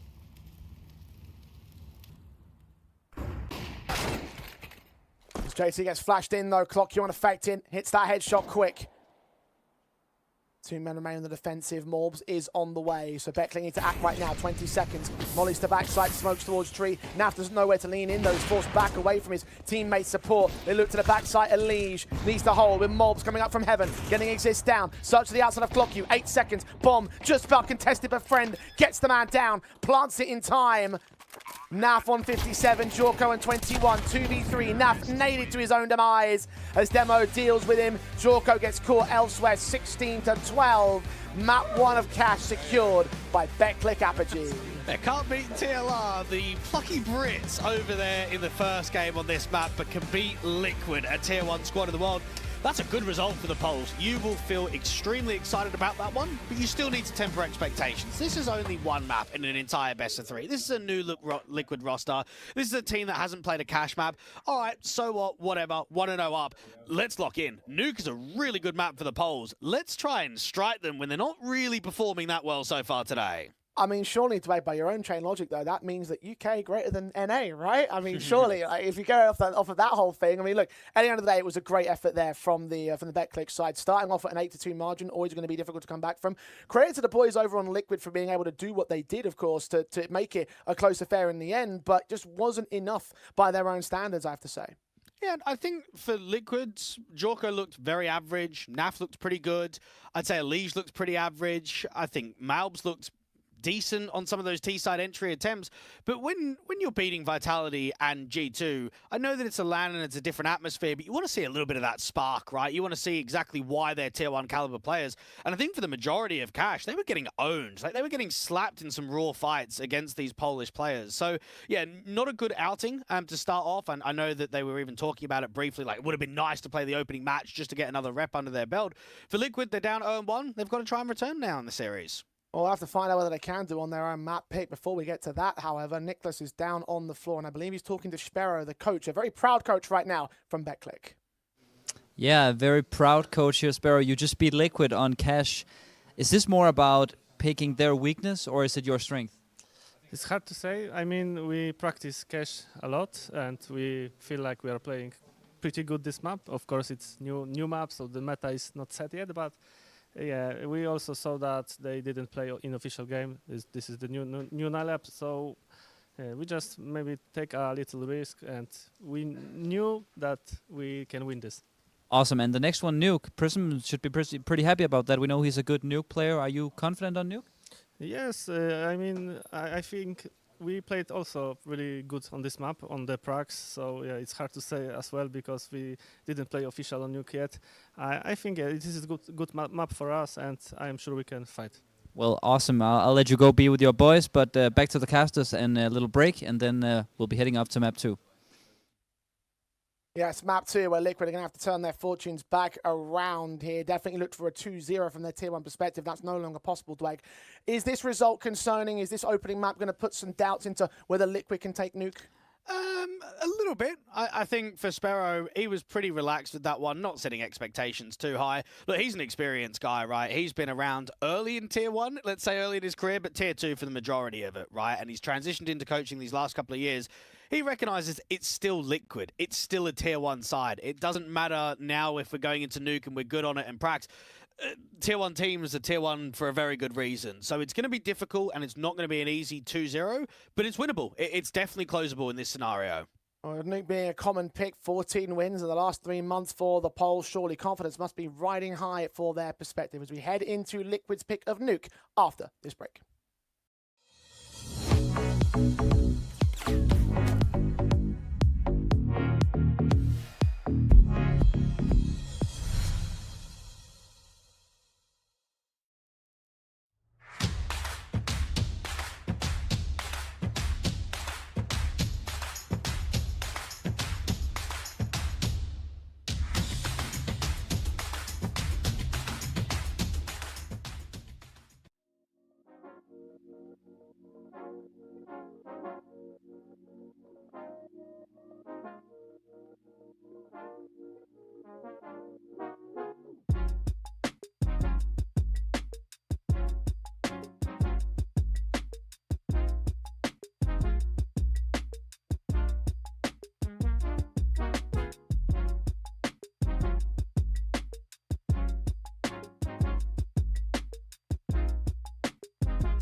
Well, here in that opening series of Stake, Pulse beat one Liquid, weren't quite able to get past the finish line over on Cash. May have brought it back to an OT, but a 16-12 result for the boys of BETCLIC gives them a 1-up in this best of 3. However, it is Liquid's pick of Nuke coming up next here, Dwayne. The Stake odds do still have them as favourites here, but that gap has closed significantly since the start of the best of 3. Yeah, and for Liquid, at least at the major, their Nuke looked quite good. They played it against Big, got themselves a 13-10, picked it against Heroic, got themselves a 13-5. The thing is, BETCLIC love Nuke and Coalesce love Nuke. Like, both of the cores, or at least both sides, have been picking a lot of Nuke throughout this year. And I look at the BETCLIC side thinking they've been OG on this map when it comes to the land environment. They've been a Metasport, and even the Coalesce boys, they did that focus team a few months ago when they were playing Core 3. So when you've got the polls that are trying to create the super team and both love Nuke, they know that the 2-0 is definitely doable.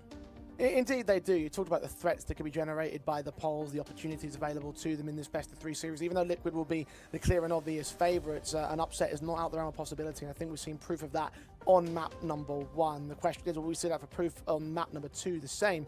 That's the next big stepping stone here for the BETCLIC side, because Liquid, you must imagine, have gone away from that opening map, said, listen, that wasn't good enough, we have to get a lot better, because we should now be one of the favourites in the competition. Maybe you could take a look at O2 earlier and said, okay, might be between them and Liquid to make it into the grand finals, maybe throw a few more dark horse names in the mix in Group C and D, but with O2 being eliminated, Liquid should be our tournament front runners by ranking alone, and well, I mean, they're one map away from getting knocked into the decider game as opposed to going through first seed. Yeah, and that just tells you everything about how this tournament is already panning out. Upsets occurring on day number 1. I would say an upset has occurred here on day 2. I know that's only a single map, but when you're not dropping maps to Vitality and G2, should you ever be dropping maps to BETCLIC? Absolutely not. It should be a 2-0. It should be fairly clean. Now, they came close to being able to win Cash, to be able to bring that comeback forward, but now moving out onto Nuke, I'm going to be keeping a close eye on some of these players, because Prism, I thought he had some very good calls for the majority of the time out there on Cash. It was more so in the first half than anything else, but online in the last 3 months, the in-game leader is averaging a 1.34 rating. That is insanely high. So I think Prism recognizes, I need to step up and I need to really deliver as much as I can if we want to try and cause even more damage here on Nuke. Well, in terms of the stars that established themselves over on BETCLIC already in this series, I have to say that the existing Clock Q stood out to me quite a lot throughout the course of that Cash, just as initial sort of basis of performance here. I know that Exist actually top rated on HLTV from that opening map, but Clock Q in the early game had a lot of impact that really generated that advantage that BETCLIC ultimately won off the back of. So are they guys to watch out for on Nuke too? I would say, yeah. I mean, Exist is more in some of those anchor roles, but I mean, we saw that, what was it, the multi-frag he had on the forklift when he was getting pre-aimed and detected by a Liege coming up from Highway. He can be really rock solid, and even though this team's quite young, I think you've got Clocker that's 21, Exist that's 21, you do have guys that have participated in the Tier 2 level for many years across their careers. So they recognize the opportunity that sits in front of them right now, and I think for JT, right, he played 227 maps on HLTV with a Liege while on Complexity. Mate, we need to see that duo and back together again.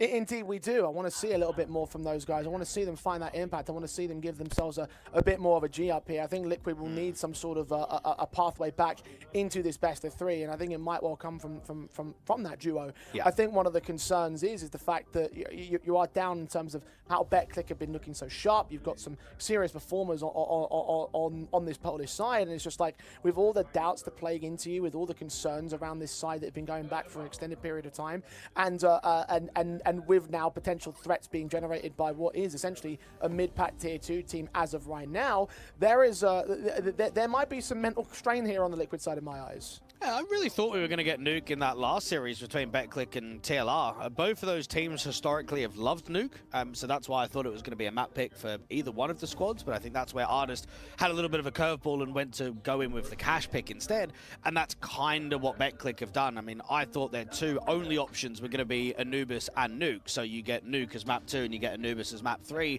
If you're looking at that just from a perspective of the captaincy with the experience, the pieces around him, you couldn't ask for a better veto. Now it's about being able to put it into target and looking for that 2-0 win. Well, BETCLIC will be on the CT side. Start of Nuke picking into this half as Liquid pick the map makes a whole lot of sense. And this could be another great start from them that could lead into the map win. The odds at stake do still have Liquid as favourites in this map. Very similar money line as well to the previous map up. Remember that you can use code PULSE35 and place $20 down and get $5 every day for the next 7 days. So decide to place a ban on this match. Jorko kick things off against Demo. Friends got 2 back in the ramp control with Exist. A stunning headshot on the Jorko to take him out of the fold. An advantage taken by BETCLIC pretty instantaneously. Now still fighting from range. Exist will respect the position. Well, they don't need to commit B on this. They've got plenty of time and plenty of space to re-walk back into Hell, go back into lobby, drop down into the lower portion. Now, one defender of Prism, and then Exist is going to group up with Clocku around this Hell angle. Prism checks. Oh, what a shot that is to Naf. God damn. A second head not quite landed, though. JT is tagged to less than half HP. A 1v3 now to contend with. It's one thing the Liquid don't have in this context. The amount of advantage from that 2v3 and now this 1v2. Closing and opening the door. JT trying to see if he can force it forward against Clocku. Seen of his shoulder. Knows that he's close. Needs that head. Doesn't quite land it. Running out of ammo too. And Clocku puts him down for a pistol win for BETCLIC Apogee. What a shot from the P2K from behind Silo.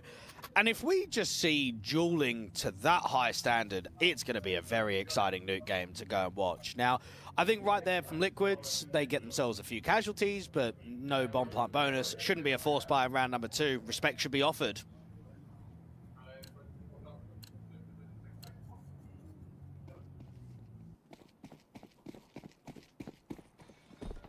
And that's been par for the course for Liquid on their team side. A bit more force heavy when BETCLIC won the opening pistol of Cash. One breakage of patterns here. Of course, does mean that round 2 is a bit of a formality. Guns up in the next. See if there's anything available in terms of casualty damage, some weapons taken out of BETCLIC, a force forward of further investments, of the unnecessary investments in the next round, whether a bomb plant's possible. Taking down Jorko to kick things off. JT and Naf are fragged out by Prism out towards Hell. Demo now up the task. We'll deal with Liege and Bulbs. And you got to get only 1 kill at this stage. And it's definitely easy to recognize that Elige was a much stronger player on Complexity than what he was on FaZe. And that might have something to do with JT. Again, I think back to, what was it, the first ever Tier 1 event we had in CS2, IEM Sydney. They made it towards the grand final and nearly won a trophy. And that was when Elige was at his peak. So when you look at map number 1, didn't really do much. 15 kills, 80-odd ADR, .89 rating. Not a great showing from him at all. And this is now the debut for Jorko and JT out on Nuke when it comes to the LAN environment. Let's have a look to see what they're made of.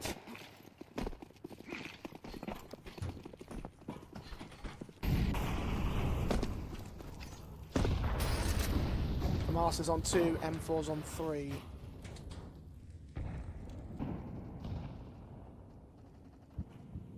As the AKs across the entire board of Liquid. There's been a bonus weapon round here for BETCLIC. They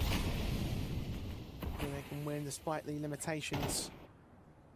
2 men down in the corridors as Liquid will press the issue towards Secret. Exist going to see nothing. No HE is going to go down to those smokes, so no vision will be revealed on Prism and Clocku for the defensive line. Well, this HE placement could look very good. And you don't often see CTs playing double for double doors. Normally, if anything, it's a player at the single door and another one at the double. Up to where that HE send up. Jorko tanks that one to the face. Prism is low HP, and Jorko takes them back in return. Information spotting JT. Bombs on his back, maybe the first man in. Molotov. Chunked away from Kiln, doesn't quite get landed there by the M4. Jorko gets 2 back as well on Friend and a backup man too. Demo is left alone with the Exist fragged out towards the top site, and all 5 are alive for Liquid. Very nice execution. Well, you just have all the defenders struggling towards that lower portion. Not easy on the double doors and the timing with the util of the flash around the corner, but then your player towards what the top of the rafters on top of the silo was on red HP on first contact. Malv's on 10, Jorko on 2. I think if there was a little bit more individual success, there might have even been a prod for the retake. The lurk on the outside, cutting the heaven rotation, means that Liquid can go and get that first round. And for the CTs, look, money's going to be okay for a rebuy, but I mean, it's the worst outcome that you can ask for, right? Winning pistol, winning anti-eco, going into first gun round, and only holding on to one. And out of anyone that you hold on to, it's a FAMAS, it's not even the M4.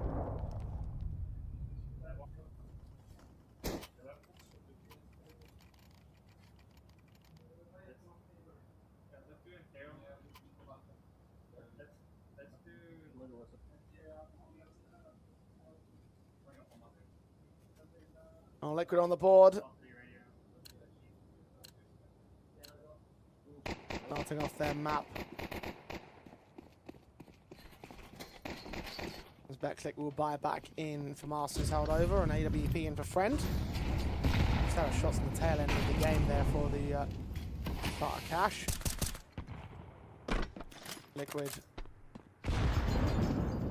Damage does apply towards JT quite significantly. 20 HP damage done there. Small health advantage for BETCLIC. The Diag smokes in for the T side as well. Second wave of util. Trying to get them back towards the secret cross. But Friend will hit the opening kill towards Ramp as NAF will drop. And the T's will back off. They do have a lower player, but the T's seem pretty happy to take secret and then come back up for an A split. Great shot from Jorko against the A player. Needs that double, but doesn't get it. 2 for 1 overall, favouring BETCLIC. MO on 62, Friend on 67. HP damage.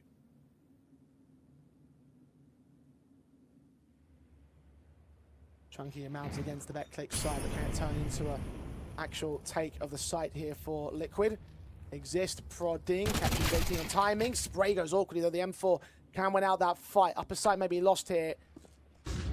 Back off, player from Heaven will drop in. 30 seconds, backups on the way. JT's now on site, footsteps over to the left. He can't adjust back. The AWP of Friend really pressured here and dropping out of hell. Him and ClockQ may have no other options here. That's just rubbish from the CTs. That round should be over. As soon as you pressurize the door and JT is the bomb carrier and you've got the pre-aim, mate, that's the in-game leader falling. That's the bomb dropped in lobby and that round's got nothing left in it. Instead, it's sloppy individually. It's another save call. Oh, man, that would have been you guys going up, what, 3-1, then 4-1? Oh, that could have been such a good moment.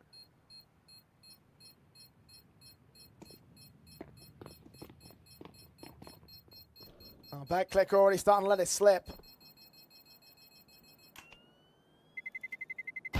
Terrorists win.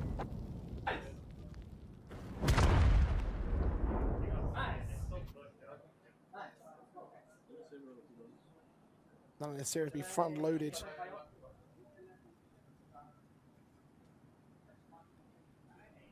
Efficiency should shine through in some capacity. Again, they play this map a lot in the tier 2 space. Not getting wins over high-end competition a la Liquid. Could be enough in the backing to at least contest, especially on the CT side. 2 rifles staying in. Eco around it with the pistols. We'll do some damage against the T side line. Jorko 17, but Nav getting that pick onto Prism. Mac 10 spreading out as well, and already it's just best to hold safe call. Keep the AK and the AWP in play especially. Liquid will have a lead for the first time in this best of 3. You just see the polls playing heavy for outside and heavy for ramp. They just give A. And yeah, it means you can't threaten at all in the round, but at least you can save onto 2.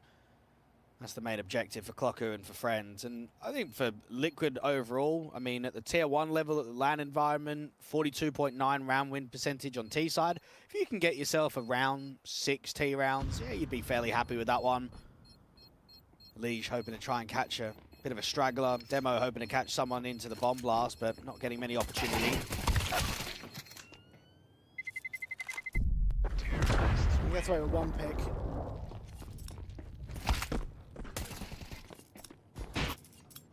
No more than that, though.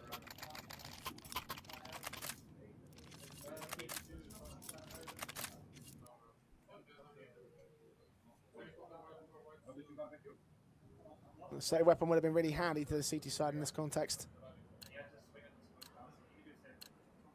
And they did go harsh eco around those 2 safe rifles. There will be weapons available towards them here. A little bit of extra reserve and an AK or 2 would be unwelcome, to say the least. Friends or posted towards outside once again, contested by Blind fire searched on by Elise, top of Mini. Teammate, or opponent rather, getting tagged up by that Molotov. Exists tagged low, taken down. Orb can't connect to Molds. Finds his head, and Liquid are all over them. It's looking a little bit more positive as well with the play style from Liquid, a bit more greedy, let's say, a bit more on the front foot, aggressively taking fights. I think out there on Cash, majority of the T-side rounds kept it quite slow, kept it quite minimal. Perhaps now they're going into some more home territory, a map that's more familiar in the pool for them. They've got a little bit more belief, confidence in themselves. And I think that's always the way that you have to, let's say, dominate against the weakened squads, against the tier 2 opposition that are inexperienced, is you've got to give the fight back to them. You can't play nervous, you can't sit there and slow the game down. You've got to show exactly why you've got the better players, why you've got the tier 1 expo.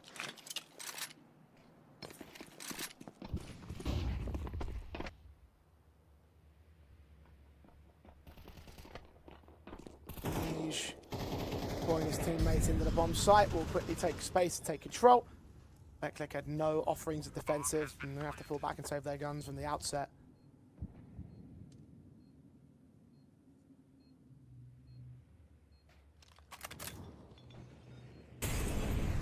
Liquid up to 4-2 on the T side. A lost orb, an extra rifle held over. It's BETCLIC's turn to have a slow start in the series.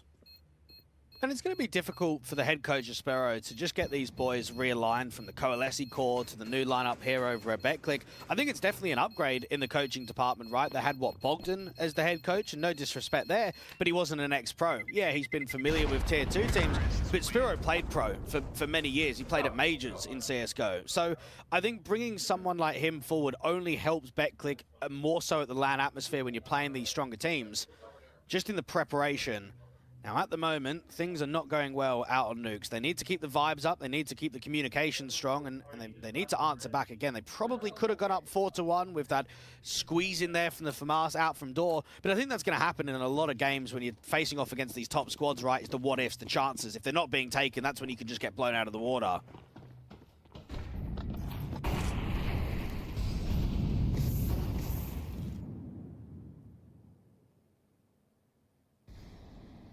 Brennan back on his AWP. Different position to find the opening pick on the boost up to look down Silo, gets his connection. The AWP, the responsive of Jorko doesn't quite hit the shot back. His rifle opposition. He's into the punch, and Brennan can't find the trade angle. Moles will walk forward with that smoke, try and get some space towards Garage. I think he's going to get quite a lot of it. The CTs have backed off pretty much entirely. Free smoke out from the door. Naf wanted to take a fight before that smoke comes in, and Clocku, even with the man advantage, is pressing. Caught a kill back. Back's turned away, but ClockQ does turn on towards Naf in the end. Miles with one returner, but that's a 3-for-1 trade. With JT being low HP, with Mulb himself being tagged to less than half. Outcome does not look positive here for Liquid. At least they'll grab that bomb and try the outside committance. They've got a bit of space to work with. Maybe sneaking from main, from heaven rather, to get to the A bomb site. Backstabs are closing in against them, no Prism. See that bomb carrier, now knows where it's going to go, now knows what its options are. The CTs will adjust accordingly. Friend with that AWP shouldn't whiff either, just holding that crack angle. If there's any rat press, Clocku might even give them the respect of the plant. Might have an option here. Molotov to force them back. The AK trying to engage that HE, landing close to Molbs. Time's them even lower. Eventually ClockQ. There's that casualty, and JT. Pressure from all sides. Eventually even the orb will close in against him. It will wind Prism at least.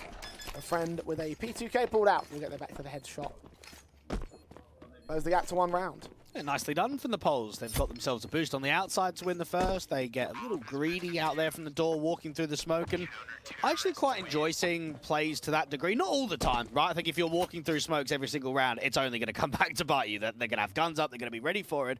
But you do need to try and tilt your opposition ever so slightly. You do need to catch them off guard. And Naf is never expecting someone to walk through.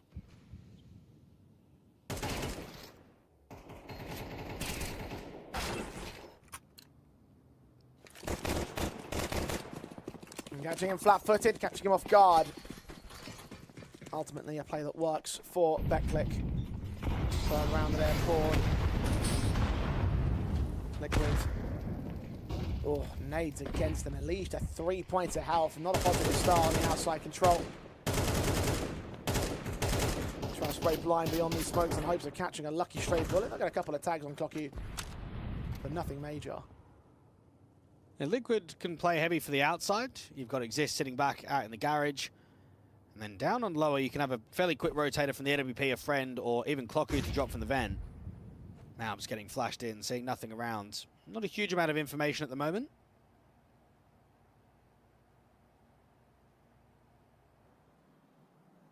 A minute to play with.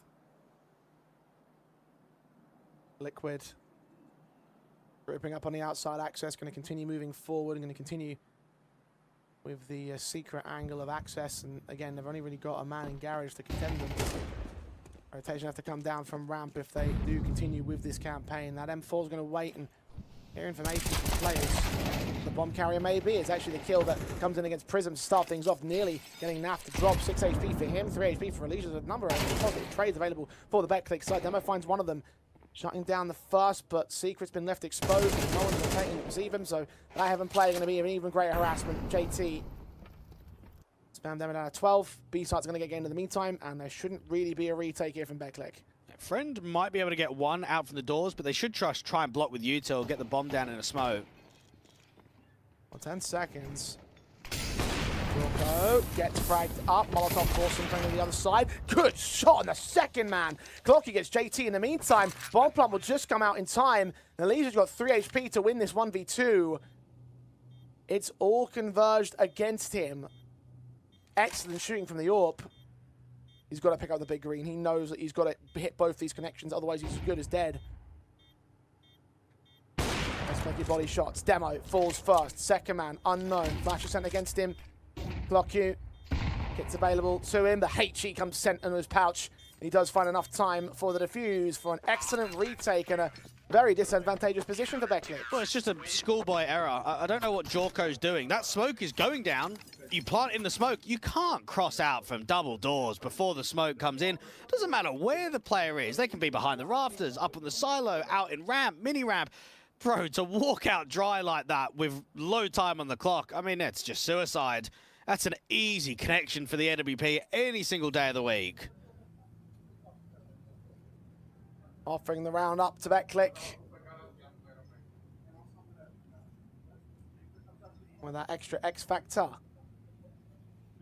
A whole lot more than just denying that bomb plant for a moment. At least they're going to get gotten picked up and planted in time. We saw that from Elige. There's the extra effort from Friend that really tipped the round back in the favour of BETCLIC. This kill right here, look at it again. Split seconds away from going down 2.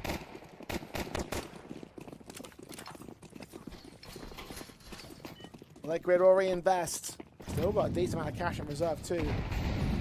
4 on the road will do that to you. BETCLIC. Reduced to a singular man means that the fun's not quite as pleasant. Nade damage also not as pleasant either. A team nade, I believe. I don't know who's through that, but Clocky's been tagged to 62. Yeah, so what we're seeing here is the anti-rush util for the molly towards door went down, but not the incendiary to hut. So that means that that can keep getting held there from Prism, and they're just going to start walking back into hut. Makes his move. Elige catches him. JT swings on Prism. Dismantles the aggressive player. BETCLIC rather well. Exists now to hold out from Mini. Mob right facing, losing his life. Meanwhile, a friend's going to set himself up with the AWP. Shot rings out. Exists is going to be pressured. 3 men in the bomb site. Elige staggers his push, does get the kill back. Demo with a responsive, nearly a secondary kill. The AWP late to the marker. HE will get sent a little bit late as well. Do damage towards Elige, but he's just got to fall back and save his gun. Might even get caught with a player in the locker rooms, and Chalk doesn't even need to scope up. The 5th round of reclaiming the lead back for Liquid. And tactically, I like what I'm seeing from the Poles. They're being on the front foot. They're constantly searching. They're not being afraid. I think they've just lacked a bit of quality, haven't they? I mean, out there in the hut access, you need to be going 1-for-1. You need to be able to get a trade-off. And in fact, both players walk in and just get clotheslined by the trophy entrance out there on the little rafter. And it's always very difficult to recover a 3v5, even if you've done some HP damage. And they've not had many alive in these last couple, so the rebuy in round 10, it's a weak-looking force.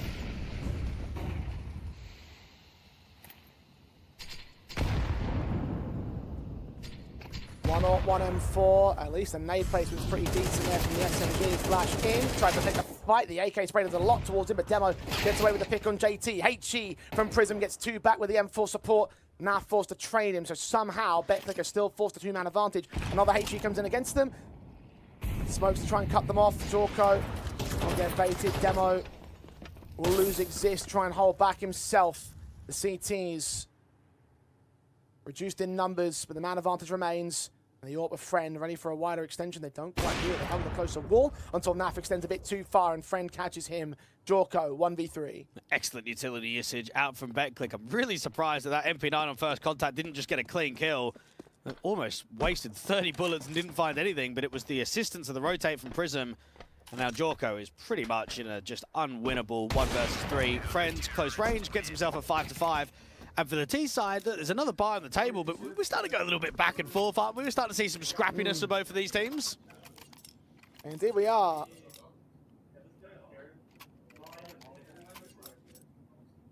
And needs some work being done. Try and keep this within touching distance. BETCLIC getting put on a back foot by Liquid Streak very early into the game. First quarter felt like it was all theirs, but Liquid back to a 5 apiece, 7-5 best case scenarios. Both teams in the turn of the half. Who will actually succeed to such?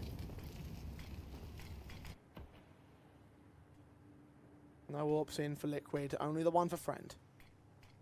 Outside smokes, but no one in a position to be able to search with it. Liquid have just got a couple of late lurkers playing quite heavy for Inno at the moment. Naf holding ramp, JT with the bomb coming out. And for BETCLIC, there's no lobby press like there was in the previous gun rounds where they tried to just get that insertion out from Hut. Friend has looked very good with the AWP across this map.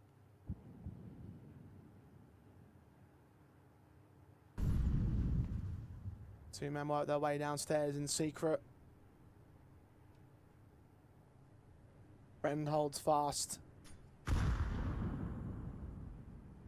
There's left a couple of players downstairs just in case they need to support that B-bomb site. Counter U2 of Clock Q. HE's missing from the T side, doing more damage to themselves. Mobs at half, in fact, with another nade that lands close. M4 starts backing away as the T's are just suppressed out towards the ramp entrance too. It looks to be the final hit. Plenty of presence on towards it. Prism with a kill, but beyond that, smoke on Jorko. Does get caught flash blinded exist with a response to the lead. Trades it back. Demo in the rafters. Only transition to the 1 kill. Can't transfer to the second. 2v2 as a result. Good trading game from Liquid.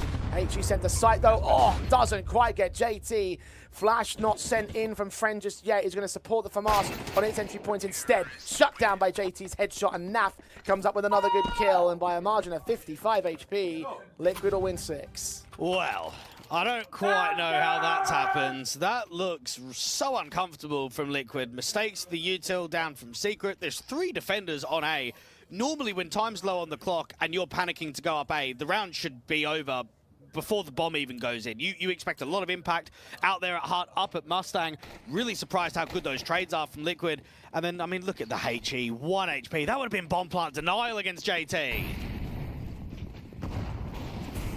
Another pixel closer, and that would have been it. I imagine Leisure the 1v2.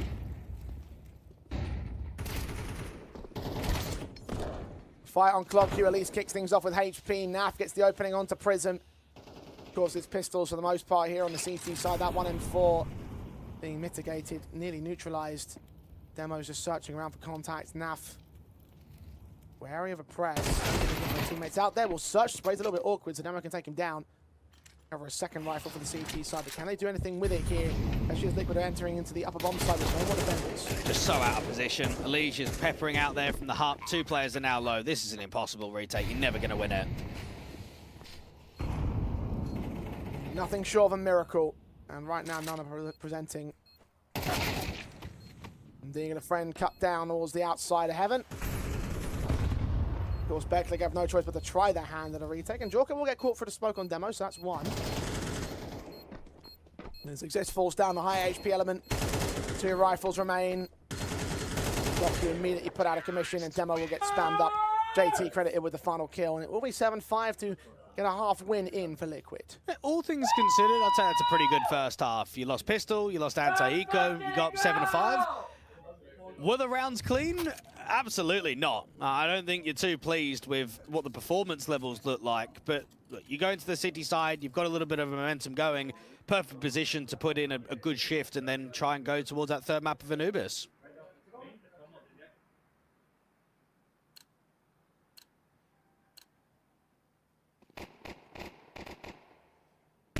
Well, Liquid definitely shake the cobwebs off. The stakeholders now have them as heavier favourites for this map win, and understandable so.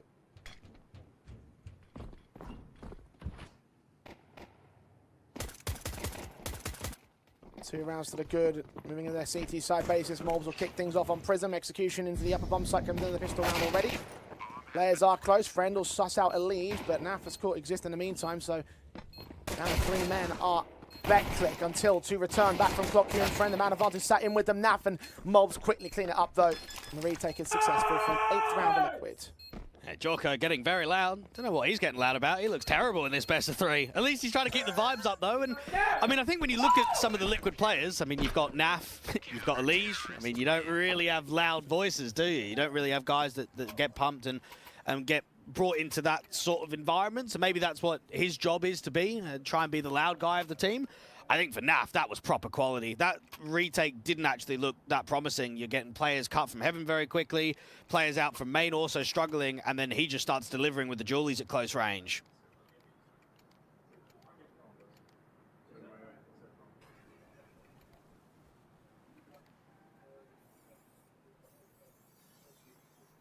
Putting himself at top frag in server alongside JT on his side and Friend as well, who's all on 11 kills. Tactical just got called in by BETCLIC 2. Moment of respite, they're fast in this map. Their moments of success. Try and find a way to get that success once again. They're on the worse half. Pretty strong T-side stats for the squad overall though, so maybe that might not be the worst thing in the world. We're going to deal with this deficit first up, and they're going to try and force the issue to try and do so. Bomb plant bonus did aid them. And 2 Galils and 3 pistols. Elige deep out in garage. Might have a timing up against this pistol that's just trying to press on the outside smokes. Player down in secret, everybody else playing pretty heavy for upper. Now what Exist is hoping for is that someone rotates from door down vent and starts searching outside, and that's where he can catch a timing around secret.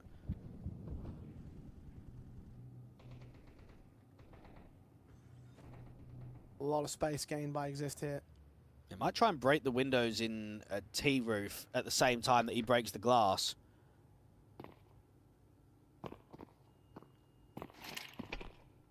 They are searching to move towards ramp. A lot of men to meet them. Kill for Clock Q, at least gets naffed. And the M4 of Jorko start things off though. Low HP for his own teammate. They line up for Clock Q. JT's backstab can try, contest, drop that bomb. And now Exist's flank left to try and recover the round. Bro, what a read. There's 3 ramp players there from Liquid. That's just crazy. You feel for the T side because the trades are excellent, but I mean, how can you come out on a force buy successful when there's that many CTs? Tough clutch here for Exist. Neither men damaged. Rifles just out of reach. JT holds the angle. Sees the wider swing coming in, puts down the man, and it will be a 9-5 score for Liquid. I guess that might be a little bit more indication of what this team can do when they're not put in unpredictable situations. Cash was a map that you couldn't really prepare for. Neither side really knowing what the other one's made of on it, and the first maps played in this tournament for both teams. But this one, very familiar to Liquid. We've done their prep work, and it's starting to show through on CT side. I think now there's almost nothing really left of this second half. You might have the odd survival round here or there, but we've just where the scoreline leads with the momentum. Really needed the economical boost of winning that force by a few of the poles in the last. Not easy. Elige on the outside, just trying to see if he can take some fights. Nice to see that the in-game leader from JT has been looking good individually. He's what, 13 kills, 7 deaths?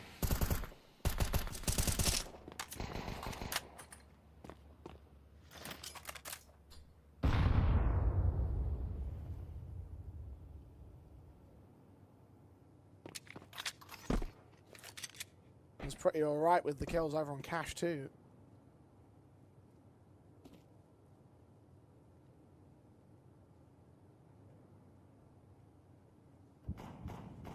delivering impacts when necessary.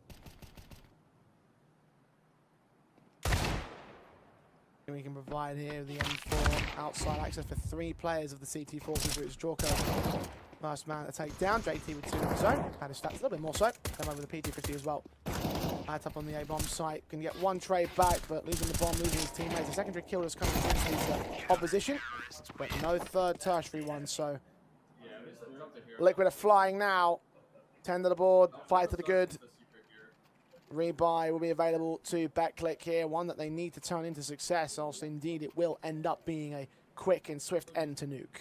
Yeah, we did see that Nuke got played in the online series versus Vitality, a result for Team Liquid that featured a 13-9 win. Now it's the offline environment, slightly different level of competition, but same outcome roughly with the score. Jorko going to get that AWP. You've got a 10-5 that would love to be closed down quickly. And for the Poles, I mean, come this first gun round, you're playing very heavy for inner, you're playing a lurk smoke, so potential that someone could drop in from the Ven.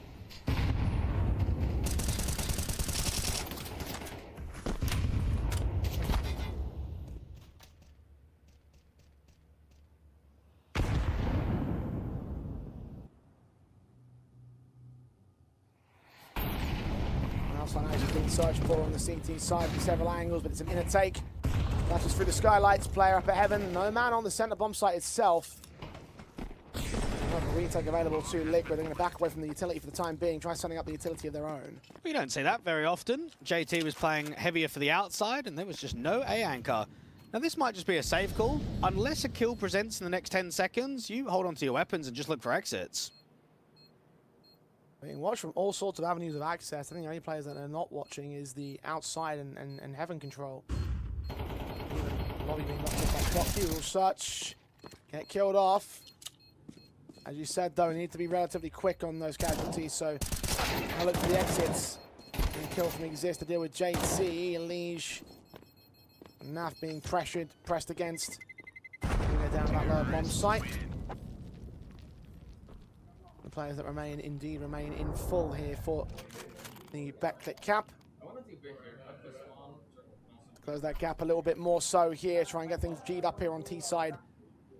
You had to score until that round. And it's quite funny, I think, in the past, right, with the change of the bomb radius and how it all works now, you'd always either back off towards T-spawn or you'd kind of back off towards CT. Now, if you've got an A-plant, mate, you just drop vent and play towards the lower corridors. You almost don't need to leave the bomb site. BETCLIC get themselves up to 6. Liquid get themselves a rebuy with no issues. Slightly more aggressive on the outside for Liege, though. He's going to get himself out to Africa, but the Orb is going to press it from hard. Oh. Misses a sitter. Oh, that's tragic for Jorko, because you're right. Point blank scoped in, should have hit him. Now JT gets tag damage with taps of the AK, getting blind beyond the smoke. HE sent to prison. Evade as much as he can. But they're in a very sticky spot here, Liquid. Yeah, this does not look good. BETCLIC can keep pressing around A. They're not going to go into the A bomb site, though, because they've still got extremity players on the outside. At least these still get the Places in, all but much unleashed. Taking it back, with the pick. JT on the outside again, he's tagged up so heavily. And 4 on by Exist will take him down. 2 left standing for Liquid. Friend, oh, the timing of the walk is back. Turn towards the CT contact player, so Miles might be rolling him into a full sense of security. Clocky still finds the pick against him, so it's round done now. Naf seen towards heaven, they can adjust. Find the pick in the end from Friend, what he was looking for in the entire round. A team ace from BETCLIC. Take 2 on the trot. Gaps close to 3. And round by round, this is where BETCLIC can just knock on the door of tilting the opposition. Not so much threatening the map steal, right, and trying to go 2-0 up in the series, but just start frustrating the favourites. Make it uneasy for them in the second half. This has been back-to-back strong T rounds from them. They've looked very disciplined. They've peaked off of each other quite well. Trading is on point. And for Liquids, eventually the money is going to start dwindling away. You go in towards a light and deco here, not many upgrades at all, so it's a free round to at least the 8th.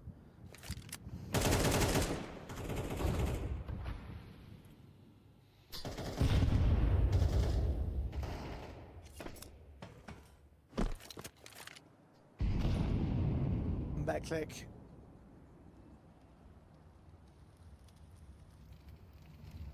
We're taking this wary. Don't know how much reserve cash is available to the Liquid side. They got 3 in a row pretty confidently, so you'd assume a lot. Malige will dome in that fast casualty against Clock Q. So it's a secondary pick 2 on Prism, caught out with the bomb dropped. More. Not quite. Demo deals with him. Mobs' USP is next close. Not quite spotted. Jorko is towards outside though. Exist will find him. Mobs not quite found out by Demo. Sees him but doesn't take a pick back for it. Friend watching for Naf.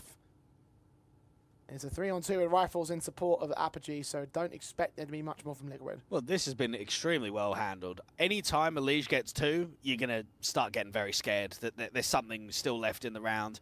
Now, they know that Naf is the ramp player, and what they're just trying to do is slow the round down. Like, just bait in more of a peak from Malbs and from Nafly, try and catch them repositioning.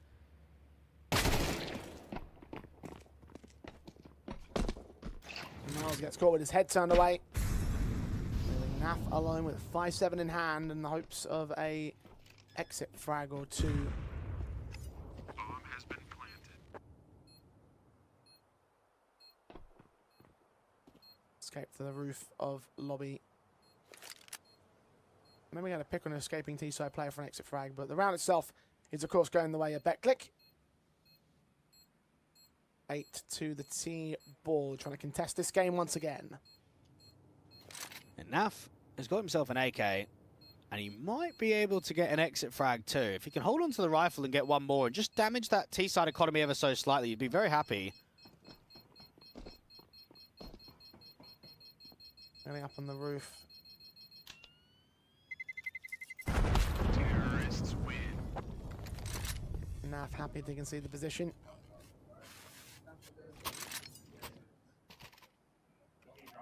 Gun is just held over, a small positive, a little bit of extra firepower for Liquid. There's an eco in the previous, so it's best you can really do. Always looking like a little bit more with the Legion's taps. In the grand scale of things, though, to save into the rebuy is what Liquid will gain here. 10 to 8 leads the attack. That may be testing out if they can't get another one out of this one. Looked like a fast play out from BETCLIC past Squeaky Door, but Molotovs are getting away. JT just trying to block because they're exploding outdoor. Flash is catching all sorts of players. Elise and JT continue to combine whilst JT was blinded. Clock got caught tagged up elsewhere. Exist does find JT on a response to be on that smoke as Squeaky. Advantage still for the CT forces, and the bomb's been dropped deep in their territory too, so BETCLIC have got a little bit of work to do. Yeah, that's a lot more like it from JT and Elige. That's a good link up out from main and door. Pressure's building, Teaser trying to fight. AWP in from the doorway when the smoke clears. Does not. Oh no, does hit the connection to Exist, finally.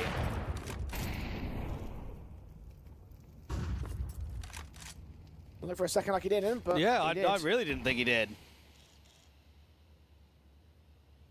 You know, tagged up heavily in the process at least, so that's it's more positive, I guess you could say, for the BETCLIC side. Nothing that makes a difference in terms of this round of this game.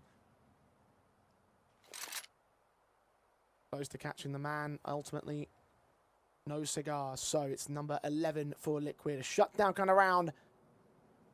Also looking like a very fast execution. BETCLIC caught by the flashbangs, caught by the util. Forced to cancel, forced to stagger, and ultimately staggered over themselves. People forget that only a few months ago, BETCLIC were a few rounds away from eliminating a big out of that LAN in Serbia that qualified them to the IEM Cologne Major, right? So they've already been able to prove against the Tier 1 teams that they can threaten, that they can come close, that they can compete. And there's a lot of teams in this one competition that are going to be looking at this matchup, getting a vibe of just how strong Liquid look, how good Apogee are. I mean, you've got Ascend, what is it, the Bulgarians? Their last LAN was a second place at that 150k in Draklan. Brute, I know that they just won a LAN in Latvia a few days ago. We've had a chance recently of covering the Fnatic boys. They look unreal online with their new 5-man lineup. I'd be keen to see what they're like in the offline environment. And of course, for Metasport, Malo9 making his debut. Everyone's got to be keen to see that. So many things to watch for in this tournament. It's Mayo that I'm particularly looking to keep my eyes on. Doing great things with Alliance, of course. Won a LAN out in Sweden, the ROG Journey event. at the Glitch Masters, well, the Glitch LAN event, really. And there's the last act. And moving in with this new venture. And to cover them as they make their way through the groups, of course. Meta Sports in a couple days' time. BETCLIC.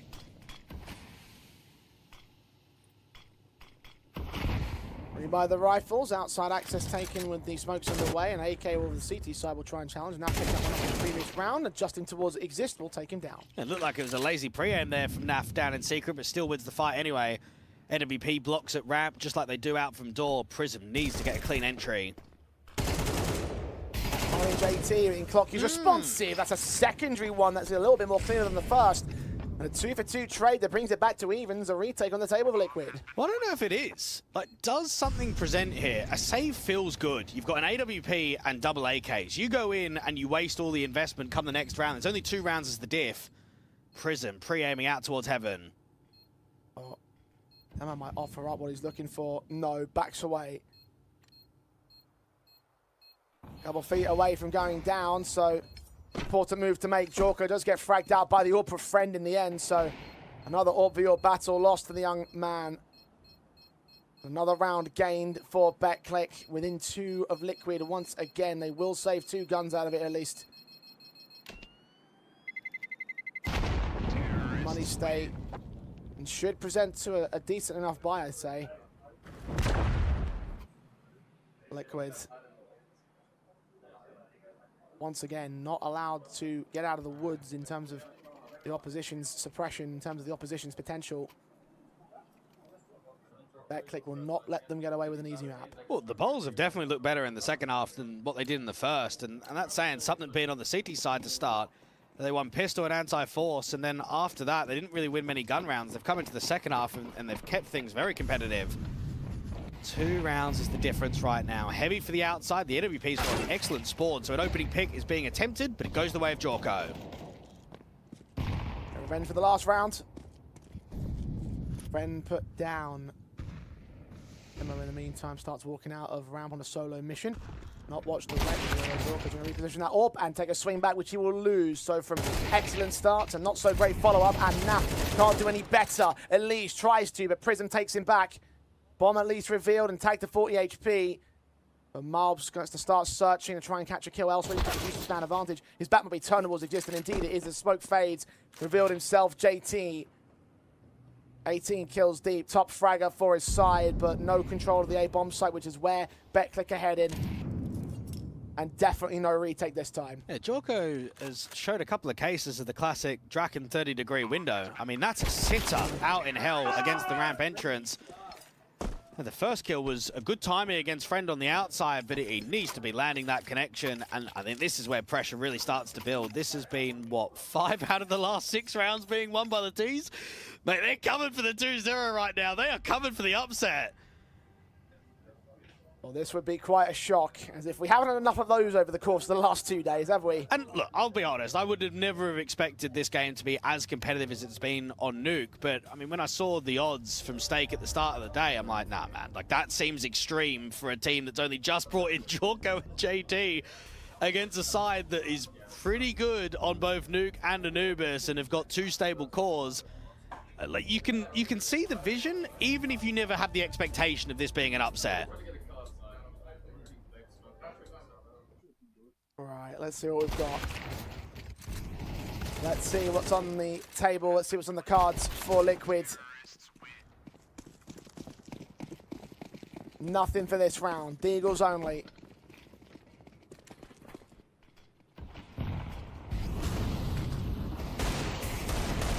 Now we'll find Friend to kick things off. Just a headshot through the walls. And then he's going to hear them coming out towards the red box. And try and strike him down. Staggered for a second, hit a collateral tag, but the kill goes the way of Clock Key, so we're back to a 4-on-4. And NAF is down at lower, so is Jorko, and they've even thought about bringing JT round. So a lot of movement on the city side, and Malbs has been able to press into lobby. Now, they know it was heavy on the outside. Now, the T's can still cancel Secret. They can still clear space, get into Garage, get a player out towards Heaven, and just try and contact for as long as possible. It's the HP bars that's really concerning for Clocku and Prism. Now the Eagles don't need to hit the headshots, they can just hit the connections, and that'll be enough for Tag. Finishing off the job that Elige had started.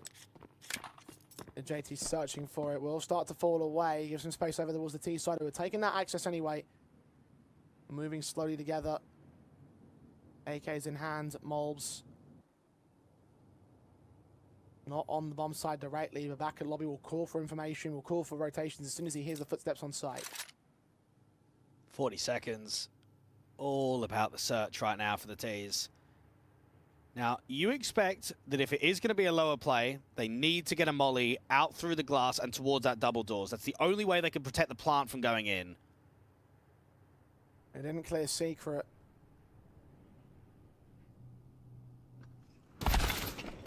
JT does get caught by Demo in the end. Molotov sent towards Dark 2. Single door does get open. A challenge from the Mat 10 doesn't quite go well for him.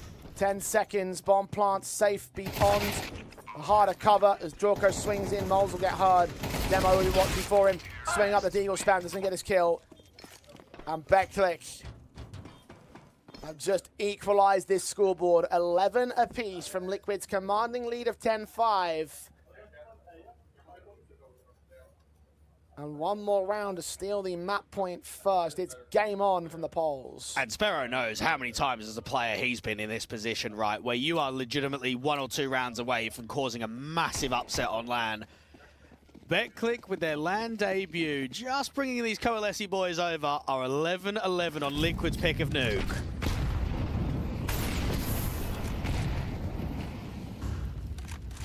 BETCLIC.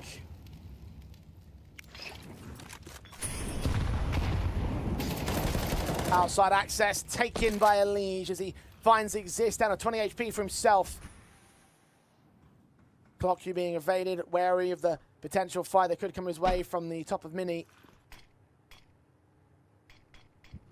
Smokes. Diags towards the outside will give some space to work for BETCLIC. Try and work an E-fault on the outside. Someone needs to find a trade somewhere, though. That's just Elige being so confident in such a high impact round to break the smoke and just instantly look for a fight.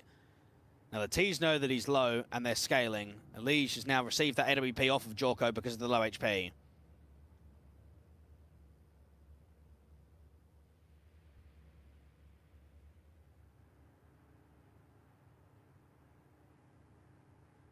Naf. Searching for friend. Other side, flash in. Clocku going to search out Mini. Player on the outside, I think it's 10 with 2. Up shot baited. M4 leans up, takes a leg back from the likes of friend. Nay lands on Elige towards the outside, so now he's a dead man walking. And a dead man falling. 4v4, but BETCLIC have 25 seconds. Good looking crossfire. The only problem is Naf is going to be out in the open and on red HP. Friends caught JT in the meantime. Now it's been pulled away. M4 on site, though, does do well to get one of those kills. Naf deals with the next man. Bomb lost to the T side. Naf so low. Clocku leaning up. 10 seconds. He takes himself away. Naf knows to hide. Bomb recovered. Put down a harder cover. AWP caught back. Naf hidden. Clocku. AK searching, Molotov sent to the left-hand doorway, peek to the right, and he sent that direction too. Nash just barely evading his casualty! As he turns up his boss, and with less than 10 points of health, brings home a clutch that puts Liquid on map point. Bro, how? Like, how have they won that round? Oh my goodness. They give him respect in the clutch. They try and force him out with the util. Molly to the left, HE to the right. He should be finished. High HP up against red. Oh, what a clutch. That is vintage Naf, and it's Liquid powering through.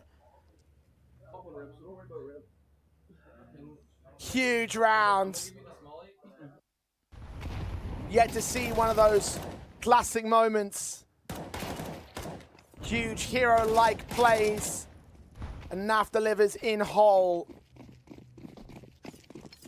BETCLIC behind by only 1, of course, up for the rebuy.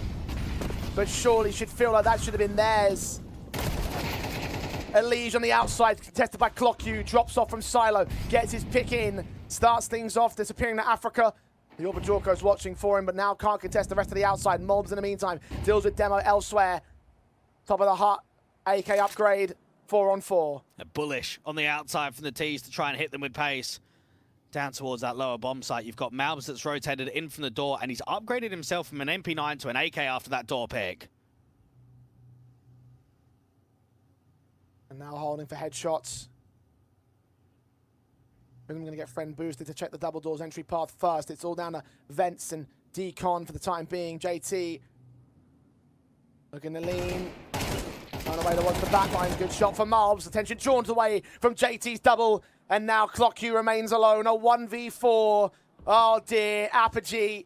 BETCLIC couldn't quite hold on to the one important round that ultimately will cost them in the end. 13-11 for Liquid. They'll take us to a third map. Oh, that should have been a 2-0 win. When you've got a 2v1 up against NAF on 20 points of health, that's it. That's finished. Liquid's buy would have looked horrendous there in round 24. You would have just been able to slow in the default. But that is the inexperience from BETCLIC coming to the best of them. Indeed it is, and heroics from NAF in particular. You're 100% right about how that round played out. Without his 1v2, it would have been a 2-0 for the BETCLIC side, and that might have been opportunity wasted too. Now we're going into Anubis, a good map from both sides, but equally so, Dwayne. That was a huge opportunity missed out there for the Poles. It was, but I think as well for Liquid, bro, this is just a wake-up call. Like, it doesn't matter if this is LAN. Bro, how are we going overtime on map 1 and full rounds in regulation versus BETCLIC? Like, these are tier 2 players. These are not tier 1 veteran LAN players. This game is way too competitive for Liquid's chances. Like, this is a squad that really should be coming in and steamrolling this opposition.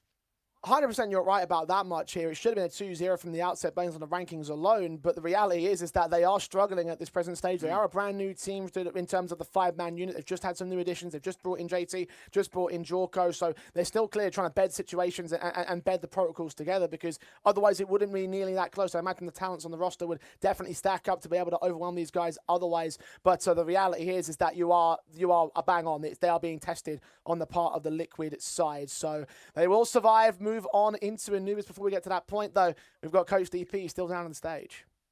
Yeah, I'm still here with Nav. I managed to catch him, and I know this stuff is everyday shit for you, but that 11-11 clutch just a couple of minutes ago, can you talk me through it, that 1v2?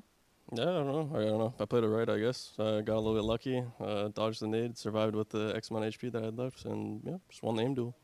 And I also wanted to touch on, I heard Jorko speaking a lot in this last round, telling you guys to rotate Secret, really confident in his information and making you guys move around. Is it nice to have a 17-year-old guy being this confident to control the map as well when he has a central position with the op?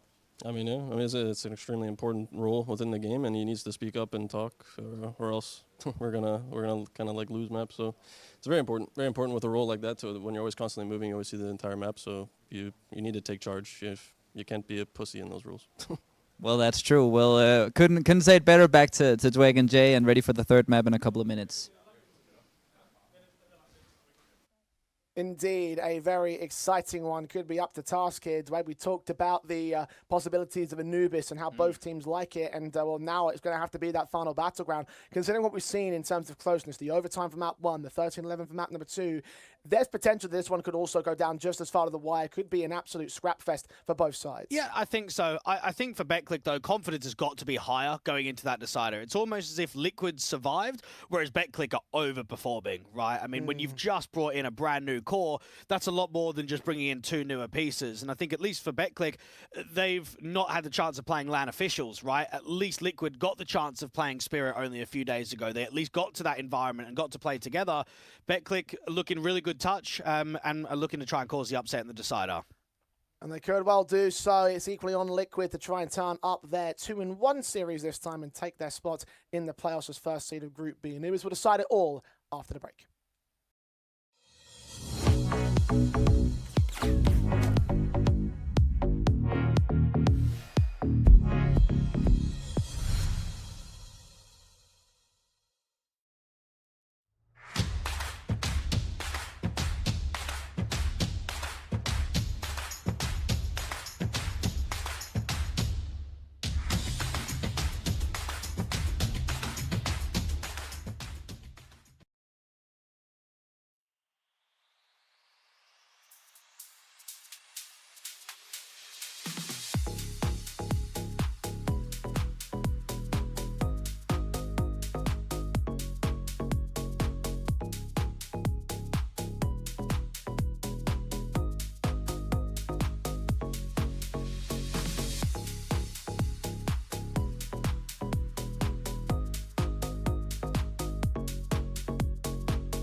Well, this series has gone the distance. We'll be off to Anubis to decide whether BETCLIC or Liquid will be able to make their way into the playoffs as the first seed out of Group B. This match has been really unexpectedly close at times, certainly when it comes to the caliber of the opposition involved for the Liquid side. But BETCLIC are putting in quite a shift and are making threats out of this best-of-3 series. Could well have been a 2-0 with how things were playing out to the end of Nuke, but ultimately a clutch from Naf may have delivered a moment. He might deliver a few more come this time of Anubis. I'm very concerned about this map when it comes to the LAN performances. So for Liquid across 2026, they've never won Anubis on LAN. They're 0-4, and okay, they've lost it to Spirit, they've lost it to G2. Bro, they lost it to Sashi back in March. Like, what's even going on there? How are you losing it to a tier 2 team and then losing it to FlyQuest, getting 2 rounds in an entire Anubis map? You then compare that to BETCLIC. Mate, they pick this map very frequently. It's their #1 map in the pool. They pick it on LAN. They've got some really good results. They even beat Big on this 13-6. So right now for the polls, they recognize, yeah, with what we've shown in the series so far,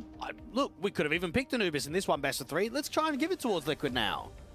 I think that they might well be able to do so, honestly. Like, the way they've been impressing me so much, it's like, on the one side, I look at BETCLIC and I say to myself, man, these guys are really putting in a hard shift. Whereas I say on Liquid, they're barely getting by some of these contexts. Like, that should have been a 13-11 for BETCLIC's favor on that nuke. It came down to Naf again, pulling off a miraculous 1 versus 2 that ultimately led that map to come their way. And I'll stress it again because it really was the difference maker. If that hadn't come down, it would have been a win for the polls. So they feel like they're in the driver's seat. They feel like that maybe they might have lost a little bit of edge having not taken the 2-0, but coming into this map, they're coming into comfortability. They're coming into a map that Liquid haven't always proven to be the greatest upon, especially when it comes to LAN performances. It's only online where the map really starts to find its successions, and so we're not online. We're in this environment where the polls are going to test you, I think. And we need to bring up Liquid's poor results at Tier 2 LANs across this year. I know it's a slightly different iteration of the lineup, but mate, when they went to Draklands Season 6 back in March, they got a top 8. Like, you're losing to M80 and Sashi out of all teams. You go to Roman Imperium Cup number 6 back in March in Portugal,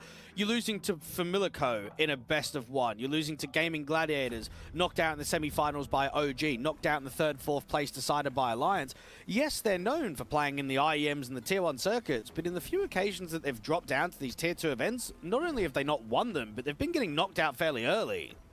And that's why this tournament's a litmus test for the new roster, because now we're going to get to see not only how well they did at Blast Bounty against the high-level squads and how they will do online and on LAN against high-level squads, but also in the Tier 2 space, because I think that those results definitely are shoddy for a team of Liquid's caliber, for an organization of their name value. They need to be doing a lot better in terms of the CS circuit, so nothing short of, at the very least, a grand final, if not a win, I want to say, with Hotu's elimination, should be a minimum marker for this side. And right now, I'm concerned that at the very least they're not going to get the highest seed to be able to maintain that kind of level. If they're being tested by BETCLIC, there are a number of squads as well in the other 2 groups that will give them a testing show. Yeah, but we saw BETCLIC picking this map against TLR in the first game, and they went up, what, 6-1 in the first half on the CT basis. They ended up getting themselves an 8-4, lost pistol, instantly won the force buy, and basically just closed that map down pretty quickly. Now, on that Anubis, we had Demho going 20-9, Exist going 18-12, Friendly Orpa going 15-9. You look over at Jorko and go, right, map number 1 at Cash, he went 13-16, and map 2, he went 14-17. I mean, to be averaging a .80 rating as a main Orpa after just beating Vitality and G2 online, that doesn't look good. I mean, he needs to find a lot more comfortability on this 3rd now. It feels like right now his main weaknesses seems to be the on-LAN environment more than anything else. And I will say that just watching how he's contested himself across this series, it hasn't exactly looked like the most confident game in the world. So there's a lot of question marks above him and above how Liquid will maintain themselves here. Because again, this is a threatening map up. I can't stress that enough from the BETCLIC side. So let's see how far they'll go with this one. Liquid will take the knife round, so I'm going to assume that they'll go in towards T-side bases at first to start. And if anything else, you need a positive start just to maintain momentum going into this final map. And this is going to really test JT as a caller, because they were picking Anubis against the Vitality, against the G2, against the Spirits of the world. But when you go down to Tier 2, it is a slightly different play style. I think there's a lot more confidence on offer for the younger teams, a little bit away from by-the-book CS when you drop down in the divisions. And when you're going up against a side that is picking Anubis in almost every single best of 3 online and on LAN, they're going to have some very good fundamentals. The Coalesce core and even the BETCLIC roster, they're coming for an upset. Indeed, it will be T-side beginnings for BETCLIC. Oh, sorry, excuse me, for Liquid, excuse me. They pick into the better half of this map, the final one of this best of 3. Winner goes to the playoffs. Loser takes on TLR immediately after the fact. So be a very long day for BETCLIC if they can't get this one past the finish line. Blocks pulled out, USPs to stand of attention. Demo and ClockQ, 2 sets of Julies on the side defensive, spamming away with the kills. ClockQ in 2, Prism with 1. ClockQ in for a 3rd kill, doesn't quite get it, eventually does do so. JT's on 9 points of health, they absolutely decimated. Riddle with holds for a pistol win for BETCLIC. Well, that is quite a statement to start off with the pistol. There's always the caveat when you're the underdog team of getting started on the right foot, okay, winning pistol, winning first gun round, etc., etc.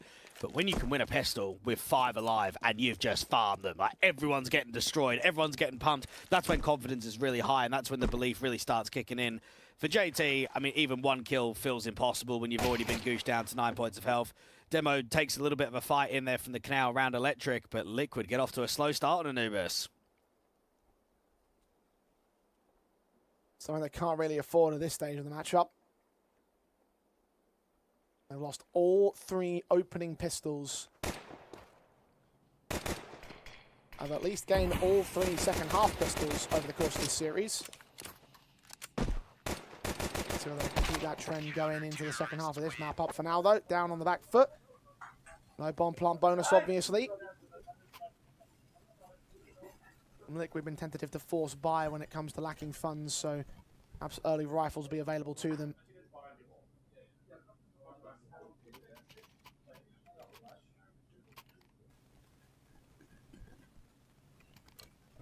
Let's see what they're going to bring to the table. Let's see what they're going to contest with. Well, they are going to force the issue. Okay, upgrades, Mac 10s, Tech 9s to fold.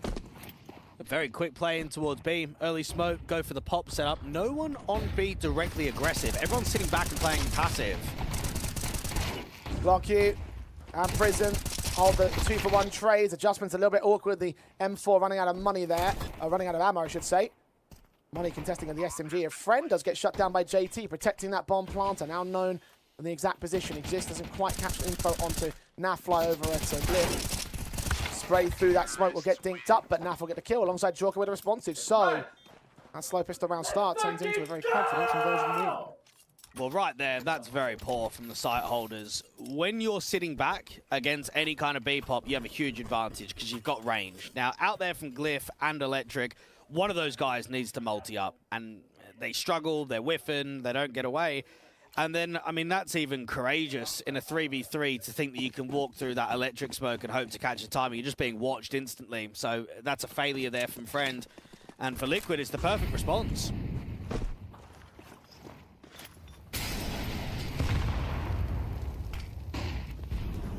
It's a wonderful statement to start. Backing against the pistols, forced by back in from BETCLIC's perspective. JT makes light work in the mid-access. 4 kills for him on sequence. Most through them all. That's A site completely opened up. 1v5, the Prism has no hope of winning. Well, Liquid will turn the onus right back on its head to take the second, most likely that 3rd, and get started truly on the T side. And it's a bit of a kick in the teeth, isn't it? Should have won in 2 at that 11-11 round. Didn't happen. Come into the 3rd map, you win pistol, and then you instantly get reset. We know how tough City economy can be. I would say for the majority of this best of 3, BETCLIC have led by example, right? They've either been up on the score or they've looked like the better team. Liquid have not been in that position. If we see a 2-1 score turn into a 3-1, 4-1, 5-1, I've got absolutely no faith in the upset. I think if Liquid get on top, they really start dismantling the early game, that's where the inexperience is going to flourish for a team like BETCLIC. Terrorists win.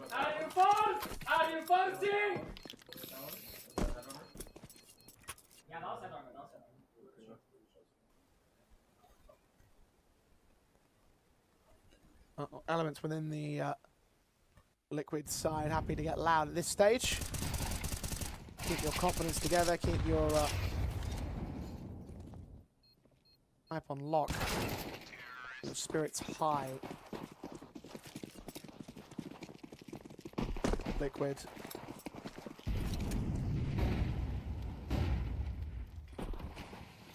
A lot of rifles available to them. M4's even saved over for a couple of 3 men, in fact. Bonus weapon into the first rifle round when it comes out in the next. For now, though, harsher eco from BETCLIC. Full future in the previous, got nothing for it. Gamble stack towards the B site, which they're not going to lean into at all here. Yeah, Liquid just need to keep it pretty calm. I mean, when you look at the Anubis official that they played against Vitality, they were able to get a 6-6 first half. They were able to get an 8-4 versus G2. It was the one against Spirit where they got themselves only 3-9 on the deficit. And that was the one-sided loss that they took recently. Now, even though you're up against a stack, they can still get a very easy cancel forward. You've got an extremity player outside B, you've got a player there now, so set the util up, recognize and stay heavy, and then just break split.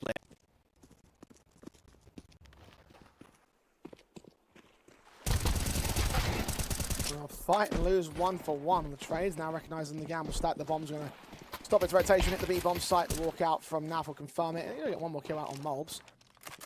It's a rifle to recover for Prism. Another one picked up by Exist.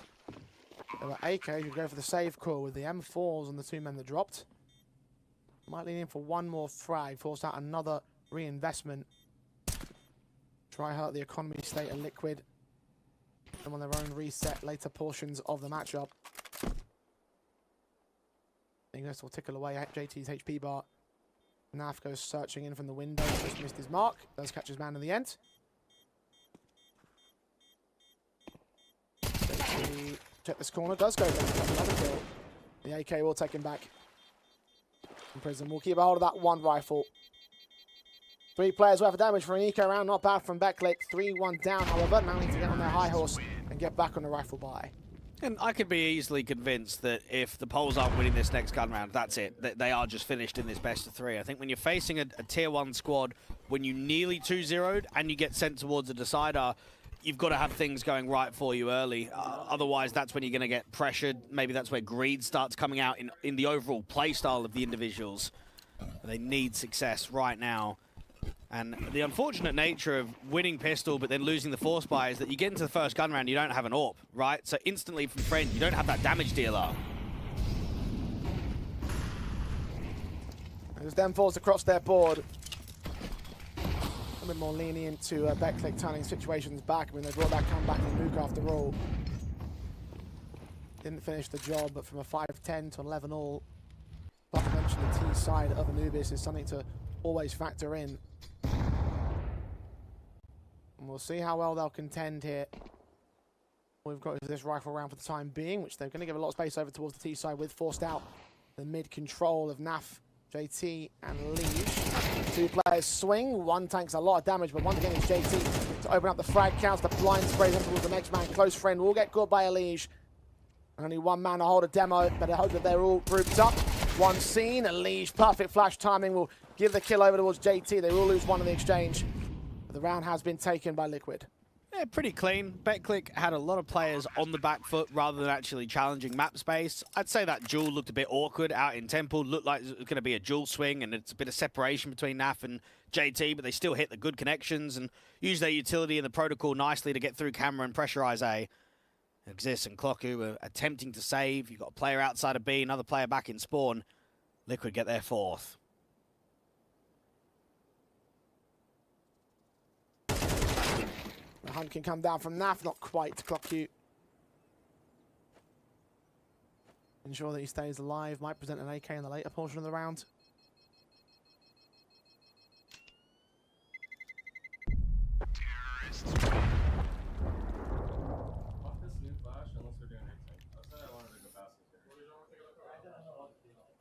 Either way, Liquid going to extend this lead. Not much success for the Poles in the opening rifle. Tested when the big guns come in from the Liquid side. Didn't have many big guns to speak of as well in the follow-up. Actually, they do actually get the full M4 buy together anyway, so... Drop weapons, max loss in the next. Lacking in utility quite heavily, though. That might be a little bit of a concern. Fast in towards Rugs and Water for the T side. 3 players total to receive. Counter utility is going to be at least there to stop the progression. Meanwhile, there's a bit of a search coming in towards B main. Flashes over. 2 go over. Naf caught blinded, but manages to get to harder cover. Caught with U2 in hand, but not going down yet. And now just puts pressure right back on them. So you take all that space and then you just drive the CTs back into the bomb site. Great movement from Naf. And JT's been able to walk mid just like he did in the last round. Heavy-handed on the B lean means that the Existor's going to have to hold this from the site. Turned away for a moment. Strike right now, back turned, good spray. Friend's now into support, so the Exist goes down. Demo has to have support on this, the main entries. Will lose himself, but Friend will take it back to a 3-on-3. JT caught, no more mid-access, and now a 4th man joins the fray. Clock you with Friend. Prism still holding down B in case there's a rotation back.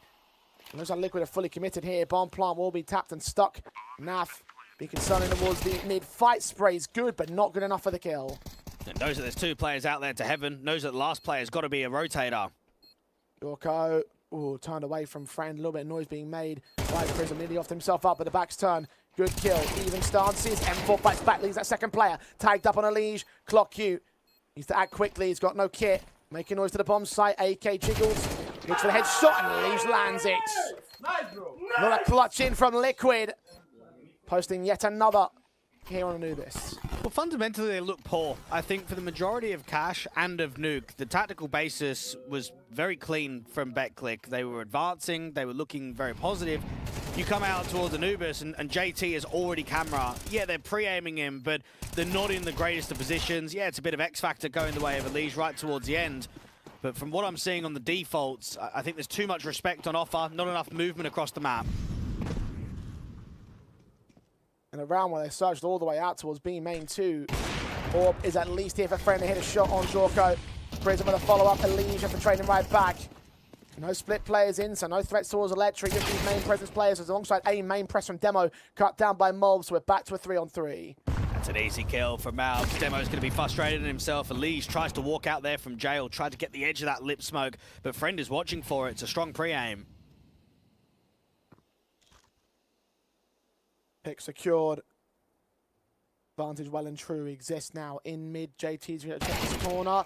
Looks towards the doorway instead, drops that bomb. And BETCLIC. And taking 6 rounds to answer that confidence, but they found some confidence of their own. Friend ending up with many frags to his name in that one. A shutdown round that posts the second up for BETCLIC's side. Yeah, Orping can be tough on the CT side of Anubis. Slow rotations, got to always win first encounters if you go aggressive. Out there from the jail, he makes it look free with that first kill. Strong repositioning for the second. You want to see that a little bit more often. Round streak is finally over there from Liquid, and it's an answer back from the Poles.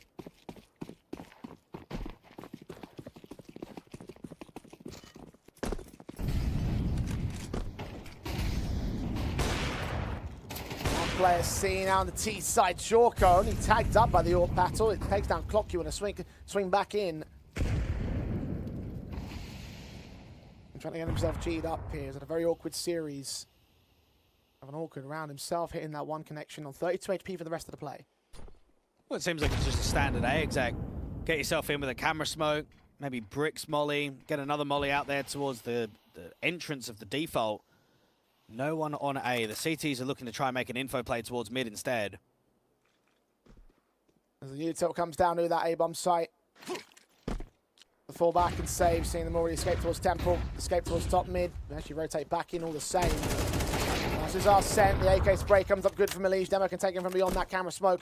It will fade and he doesn't see anything more, nothing in this entry path at least. I'll rotate to exit frag positions, but does not look like a retake here for BETCLIC.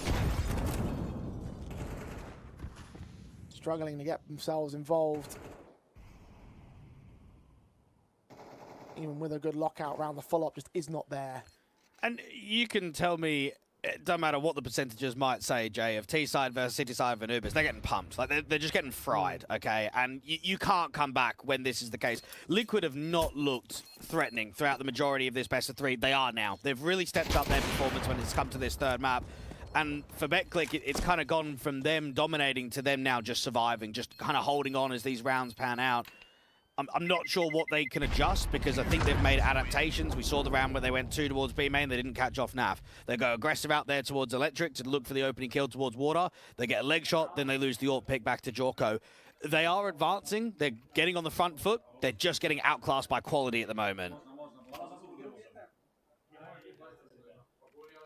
And quality from the favourites that we haven't always seen.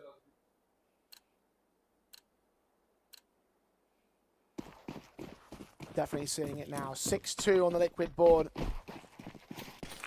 BETCLIC saving their weapons, conservative above their approach to the CT side of the lead by. AWP flash timing against him is absolutely perfect, protecting Jorko, protecting the rest of the team players at Water. And these will be received elsewhere. Moles take to just under 60. And the mid walks again from JT as Naf finds an opening kill towards B main. Prism first to fall. Act down against ClockU next. Electric going to be wary of the AWP player and all. Existing friend will get 2 trades back elsewhere in mid on the A site. That might turn things back towards them. It really rests on how Naf will contest with ClockU. Well, Naf's going to hear the CT rotator. You would expect to get the kill against Exist, and then ClockU's going to get sandwiched. Oh, Jorko been at the shot, close quarters with the AWP. Naf still waiting for him to act out. 2v4. Naf turned away from a flashbang. ClockU goes in, but Naf adjusts right back to his head. B side's pretty opened up. The problem is the bomb's nowhere near them. They can take the bomb site, but we've got to hunt for the kills above the BETCLIC side. Naf's finally going to start to go back towards top mid, try to grab that bomb. But time is of the essence here. Well, Mavs just needs to live. If he lives on the bomb site, Naf can get that bomb and bring it back into B. Area's up, though the CT's taking space. The flash timing's perfect against Molbs, who catches damage, but not the kill. Demo takes him. The smoke towards that cross will fade, leaving Naf completely exposed for BETCLIC's next round. Well, Naf's going to be annoyed at his teammates out in mid, because not only has he got a pick on B, but he's out jail. All they need to do is bring that bomb across into B and the round's finished. Instead, we've got, what, the AWP from Friend gets a pick, there's another rifle with the AK that gets another one out there from camera, so it's the mid impact from the CTs that sets up disaster for Liquid.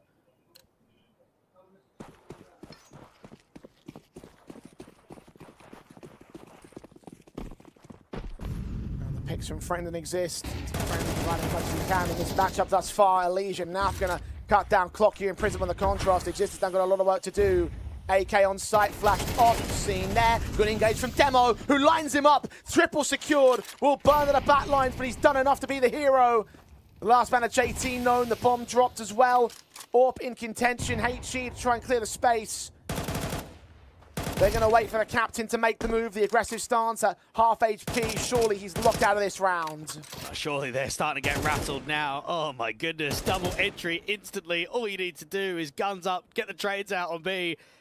And somehow, some way, the CTs have brought this back. 3 from Demo. And JT is in one of the most unlikeliest of clutch scenarios.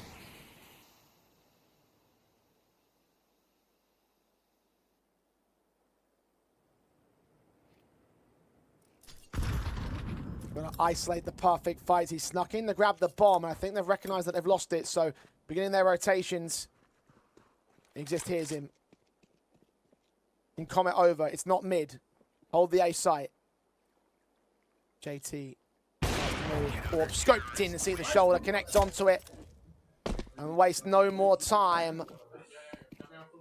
BETCLIC. A little bit flustered throughout the course of this half, but this is their 4th round on the CT side, 2 in a row too. And the reserve cash not exactly flourishing for Liquid. We don't see this very often. Again, look at the round from Demo. There's a bit of distraction being pulled by that Yeki player, But for him to get 3 running out of Temple is just crazy. And it's about time we saw some heroics, I want to say, from the Poles, because there's not been many moments where we've seen high levels of X Factor from them on Anubis. That's a little bit more like it. And this is where Sparrow and co, I mean, they just need to go 6-6, right? You need to use this slight little momentum that you've got towards the tail end of the half, maximize the rounds.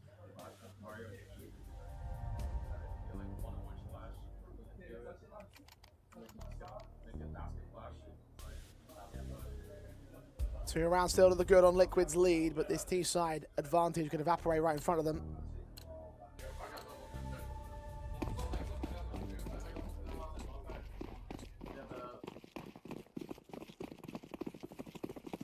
Again, can't afford the full set weapons, it's pistols only. BETCLIC should be set in for a simple 5th, a 7-5 advantage, maybe the only thing that Liquid can get out of this. Nice nade set, Jorko and Leash tag low. HG just keep coming. Oh, up against the anti-eco. Well, it tells you one or two things. It tells you, first off, you've done quite a lot of damage, and secondly, there's mass players outside A. There just has to be, otherwise why would there be a rugs lurk on an eco? So Prism walks out B. You've got, what, 3 defenders on this A bomb site? Yeah, good luck getting a plant.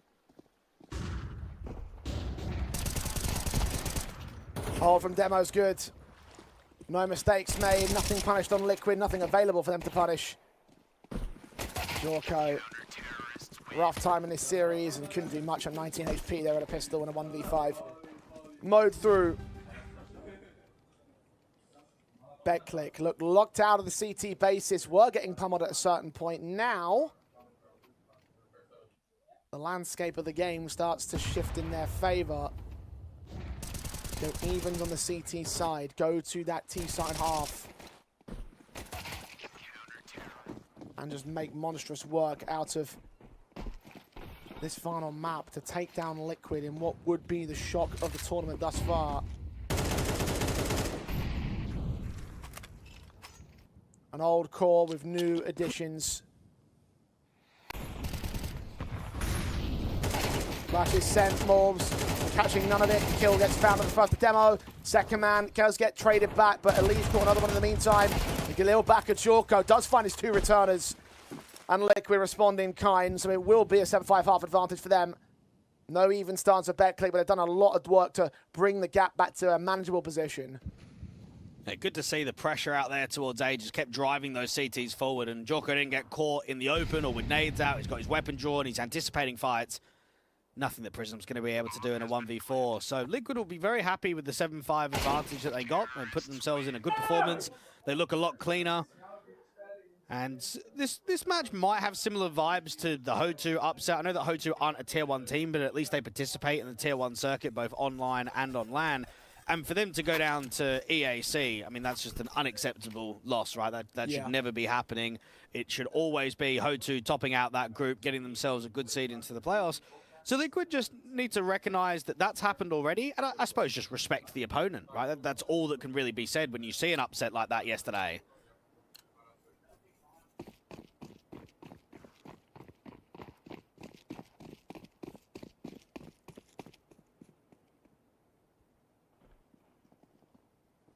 The state goals at the turn of the half have started to tip in BETCLIC's favor ever so slightly. It was a little bit more one-sided. Liquid still rated as our series and map favorites here. 1.25 to 3.50. Remember to use code PULSE35. Take a bet on this matchup. BETCLIC quickly into the pistol execution. Onto the site. Mole struggling with his pistol. Can't hit the headshots. So they close the gap against him. Clock you catching the opening kill of the half. Bomb plant can be secured. Back at main. Meanwhile, Exist going to utilize the attention turn towards the bomb site to catch JT with his back turned. And a 5-on-3 now. Locks in the BETCLIC. Liquid. Got Naf in mid. Next port of call. Friend does get domed. Jorko needs kills because the T's are taking space. He just gets fried, though. Jump face to force his crosshair off. Clock Q takes the engagement. Prism caught a Legion of trade. And Naf, known to them, needs an ace in this round to clutch it. And I think he knows as good as anybody else that he is locked out. Pistol win for BETCLIC. For the first time in this series, one of these sides have taken back-to-back pistols. The records 4 and 2 in pistol rounds across this best of 3 to the favour of BETCLIC. It is a bit worrying about the anti-force buy, though, right? I think when we consider back what happened to round number 2 out on Anubis, it was a B-pop. You had both of the riflers playing range, and both of them just get overwhelmed. It's a 3v3, and then there's a walk through the electric smoke, and it's just individual mistakes. Now, that can't happen again. If Liquid decide to go for the force buy on the city side, get MP9 armor, pistol armor, and buy it up, you can't be losing to that investment if you're Prism. And yes, there is going to be a force buy on the table.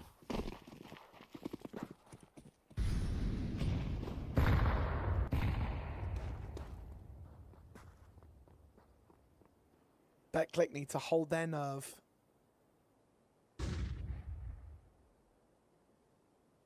Not blunder this situation that they find themselves in. A chance to overtake Liquid for the first time on Anubis ever since that pistol round win of the first. As you mentioned, the second round by Steel has been come back from the Liquid side, and they've been in control ever since. As Jorko with a scout hits a headshot on the demo to kick things off. Exist finds a responsive on JT. Elige flashed off, blind at point blank. Exist still gets the kill. And this is where you just freeze up, all right? You got your mid player taking map control, drawing in rotates. Everyone else is hitting B, and Exist, all he's doing is distracting. All 3 men are up to challenge him, so with the B execution inbound. Oh, Moles will get the Deagle shot while spamming through the smoke, so that's something. The round itself shouldn't really be contested. Moles is on 32. Gonna lean up though, the Deagle. Moves ever closer. The FAMAS fights some Naf in the back lines, does not catch the kill on Prism. Prism returns on him. Now Mobs is even lower with another tag to his name. Got to get out of there. Save the Kevlar. Jorko save the Scout. It's unfortunate one of the best shots out of the entire series from him is gone to waste. That's the way the cookie crumbles sometimes. The break round Steel not in for Liquid this time. And this is BETCLIC coming in with a lot of hunger. Again, I think when you've got 3 players that have literally not been salaried for 8 months of the year, when you finally arrive home and you get contracts and you get on LAN, it's just such a relief of pressure. It's a conversation that we have so frequently in Tier 2. Man, it is tough. Like, there are just players retiring and getting full-time jobs because they cannot play CS. And yet, right here, we've got an Augless core that have come over and they should have beaten Liquid 2-0. They're in a position to threaten a 2-1. Like, how are we in this conversation right now?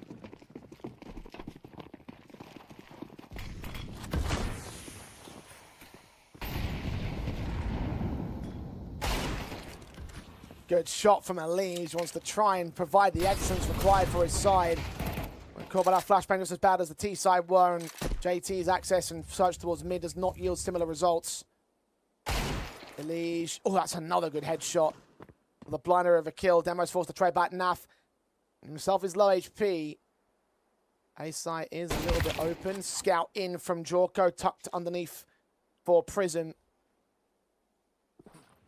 Damage off without the kill. Gonna force him away. Mid doorway access, flash forward. Both players caught blundered. Elige could not get another. Elige is definitely providing something in this round, but the T's are still pretty controlled outside of B. They're not over-peaking. They're not scaling too quickly. They still have Malbs to deal with out in Glyph. The molly placement's going to have to be good. Mobs forced out, dead to right. Elige needs to hit some more blinders. 2 heads secured. Scout shot connecting on damage of another man, but Elige forced away. Can't get the connections he's looking for, and now's the last man to save. Found a different angle for exit frags, but certainly no retake available to him. BETCLIC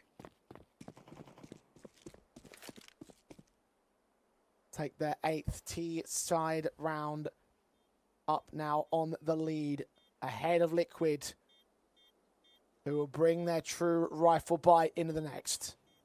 And I don't know if we've been clear about it. This is actually the LAN debut and overall HLTV debut for the new BETCLIC side. Since they brought in the newer pieces, they've not been playing online officials or at least seeing them in qualifiers. This is the first outing where at least Liquid, we've seen them at Blast Bounty. We got to see them in 2 online officials. We got to see them in a best of 3 versus Spirit. At least you've got a sample size. Bro, you've got nothing if you're the Poles. You've got, what, 1 best of 3 earlier on today against TLR and now facing a tier 1 giant.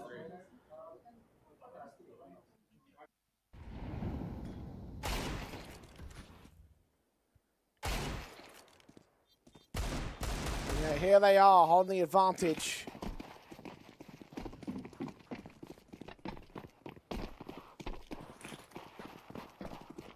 Damage was heavy in the previous round. Maybe there might be an opportunity for Liquid to find economical deficits against the BETCLIC side. But Jorko, first of all, does not indicate such. Fast in towards main. Morb's trying to trade him back, but only 1 kill secured. Friend returns the favor. Elige, 2 to line up. Only 1 goes down. The bomb carrier, scene of demo. Tapped up by the Bald Eagle. 3 on 2. BETCLIC. Last 2 men known towards mid. The bomb, of course, secured. JT would at least get caught by some blind sprays if exist. Nafly trying to return the favor. Taking tag damage in return to an even man stance. But again, the bomb is in CT control. And Elige is expecting one of those mid players to drop down into the water and create this angle.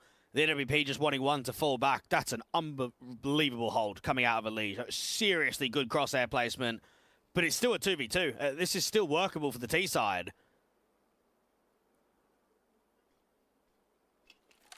Exists HP, maybe a limiting factor. Fall away from main, smoke on the entry path. They still have suspicions of a counter rotate of some sort of active play, but they still believe that it's going to be mostly mid. That's why Elige is rotating back here to account for a position. They've got flashes to get into main with. Another smoke comes out, nades on, exists barely alive. Swings in dry, Elige connects him, looks back to the other side as ClockQ leans up to grab that bomb. 18 seconds. Making a runner for it, going towards that B bomb site. I think they know about it though. Quick rotations. I don't know if the bomb's going to get here in time actually. I think it's barely going to make it. Just beyond harder cover. Fortunately, no one's coming in from Temple. All on ClockQ. Both men inbound. Elige challenging. Flash end to the left. Peeking into the right. Rhythm. Straight on that fly. Sees Elige and nearly takes him. 20 HP. The frustration coming out on ClockQ as he nearly pulls off the heroics for BETCLIC. But once again, it's another clutch going the way of Liquid. Bro, just like how? Like how are these rounds so close when you then see what Elige is doing? Oh man, that's a crazy moment, and there's been quite a lot of what-if moments throughout this best of 3 from BETCLIC where they've almost got themselves a clutch situation in their favor. Oh, that hurts, because that then would have been what, 10-7, and you would have just full tilted Liquid.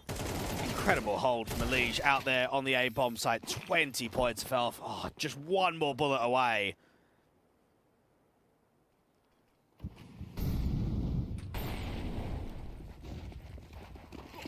Well, Liquid find their near reset, forced by back in from BETCLIC, rather quick into the main control. Jorko's on can land that first flashbang, scheming and blinded for Morbs to mow through 2. The faster pace dealt with well. The bomb dropped again in A main.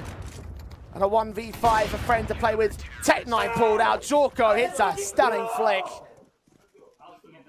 And Liquid back in the lead, back in control. Well, I think that's the first time in a while we've actually seen some good synergy coming out of Liquid. I think the rounds that have been won, or at least contested in the second half, have been individual heroics. Right there, we get a bait and switch.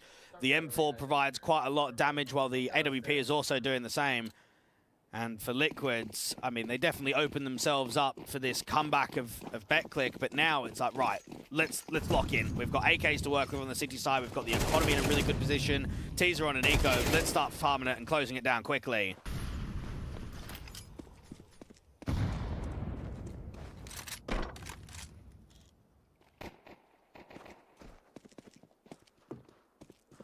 Ten to 8 advantage. Coming in rather easily, nothing contested by BETCLIC now.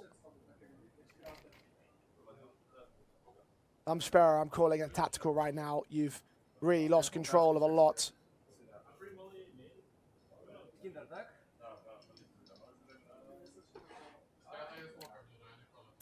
But no such timeouts will exist for them. BETCLIC move forward onto Dawn. A rifle buy set in. Liquid could well claim their series with. And Jorko's gone aggro 2 rounds in a row. The last round, he was playing with that AWP closer towards A main. Now he's bringing it out to B.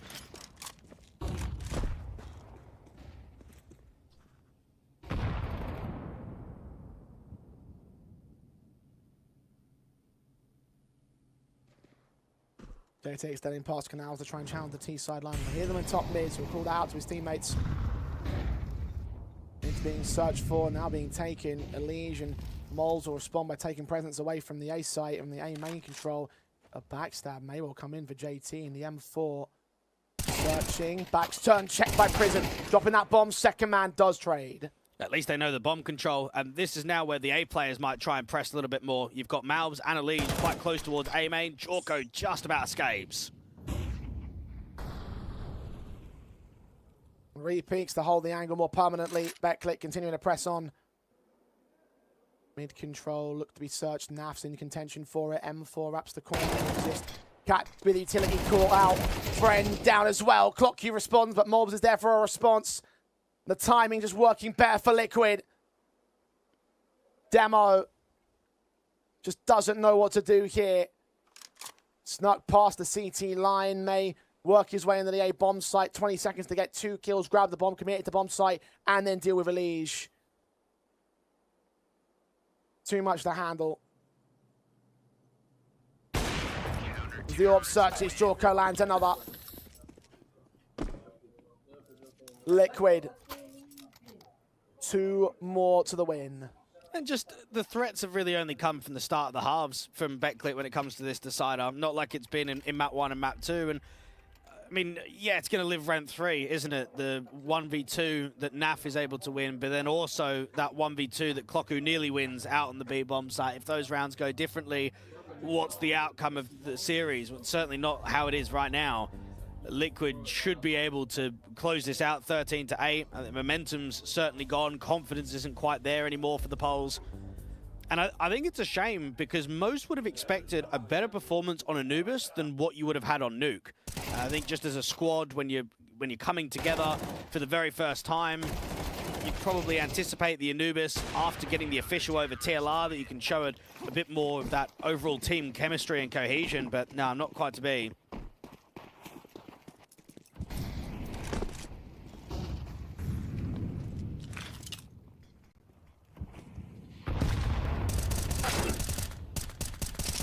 JT finding the open up. Friend has fallen.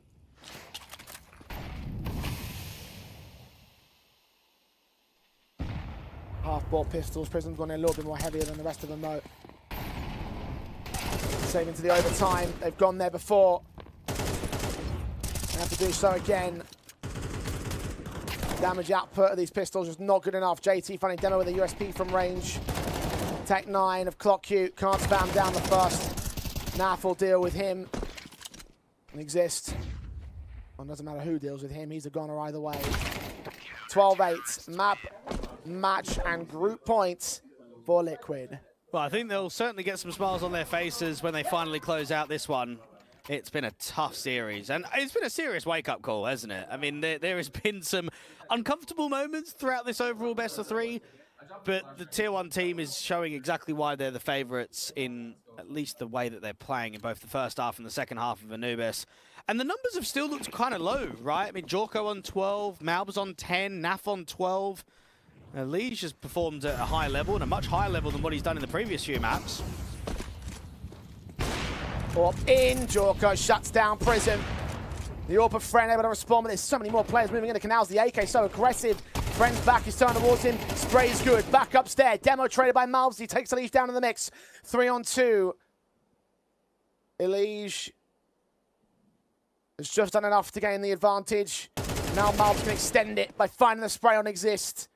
Clock Q stands alone to save BETCLIC. But it looks like it's lights out for this series. Lights out for the top seed of the polls. A very good effort. Damn near a 2-0 for them. Maybe if a 1v2 hadn't come down from NAF's perspective, then maybe it could have been them in top seed instead. Liquid look for their 13-8 on Anubis, their 2-1 series over the Polish side. Just taking one face to lock it in, make it official. And Moles does it in a single bullet. There it is.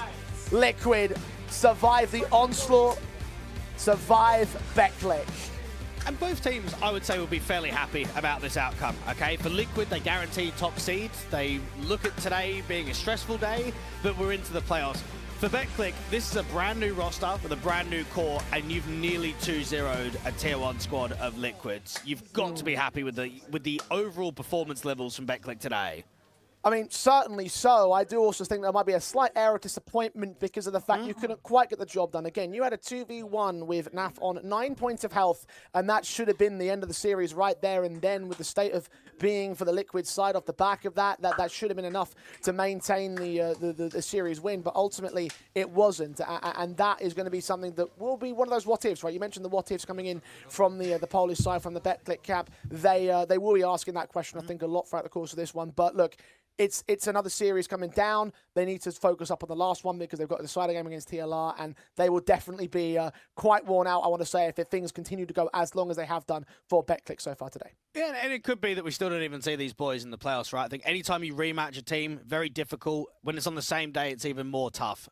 So for BETCLIC, they recognise that they were the much better team in the first matchup. They recognise that they should have beaten Liquid here today. Now they've got to demonstrate in that last best of 3 that they can get the finished job.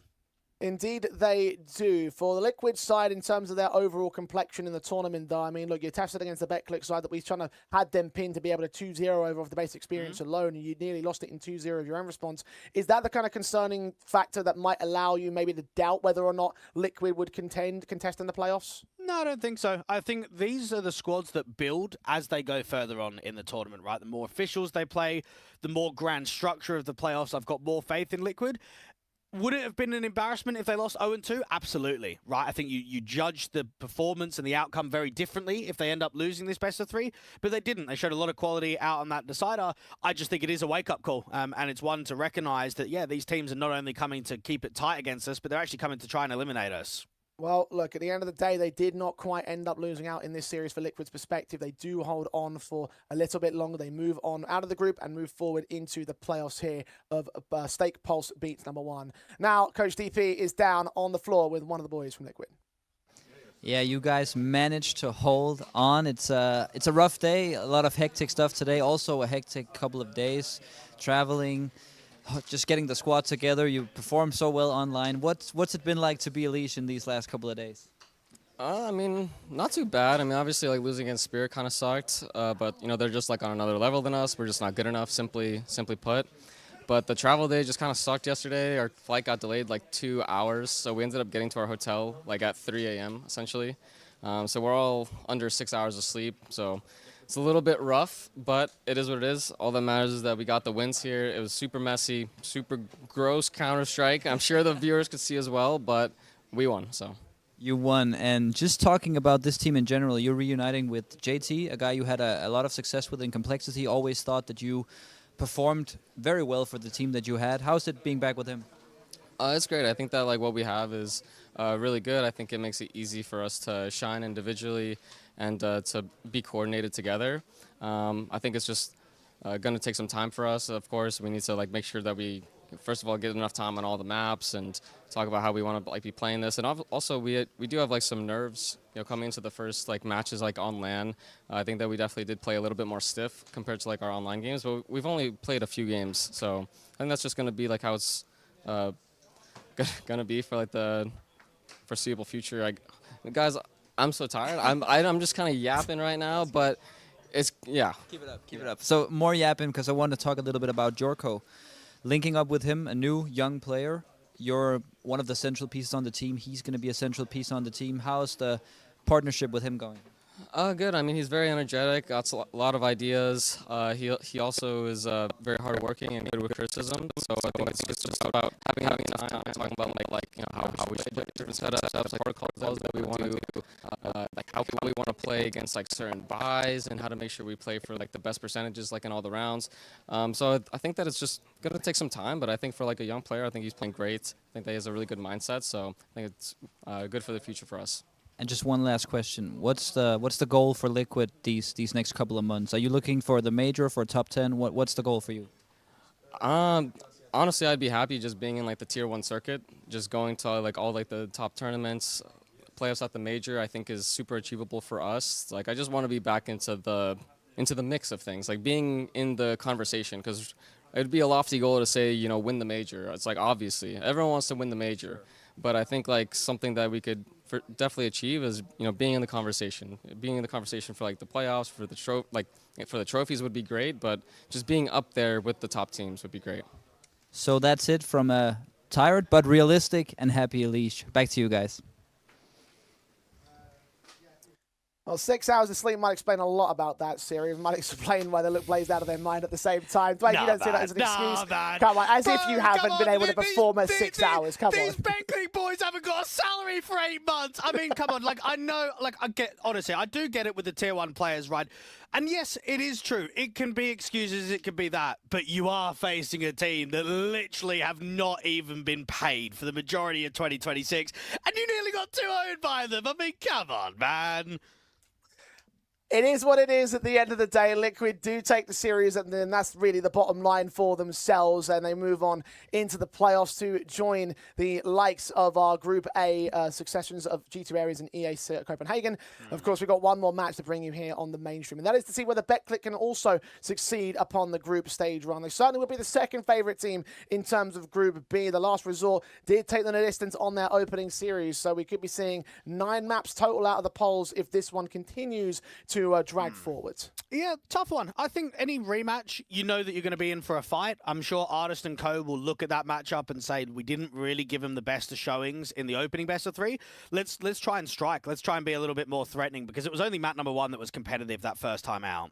Well, let's see whether they can get some competition going, whether the fresher team or the more fired up one will make their way into the playoffs. TLR will take on BETCLIC and decide a matchup after the break.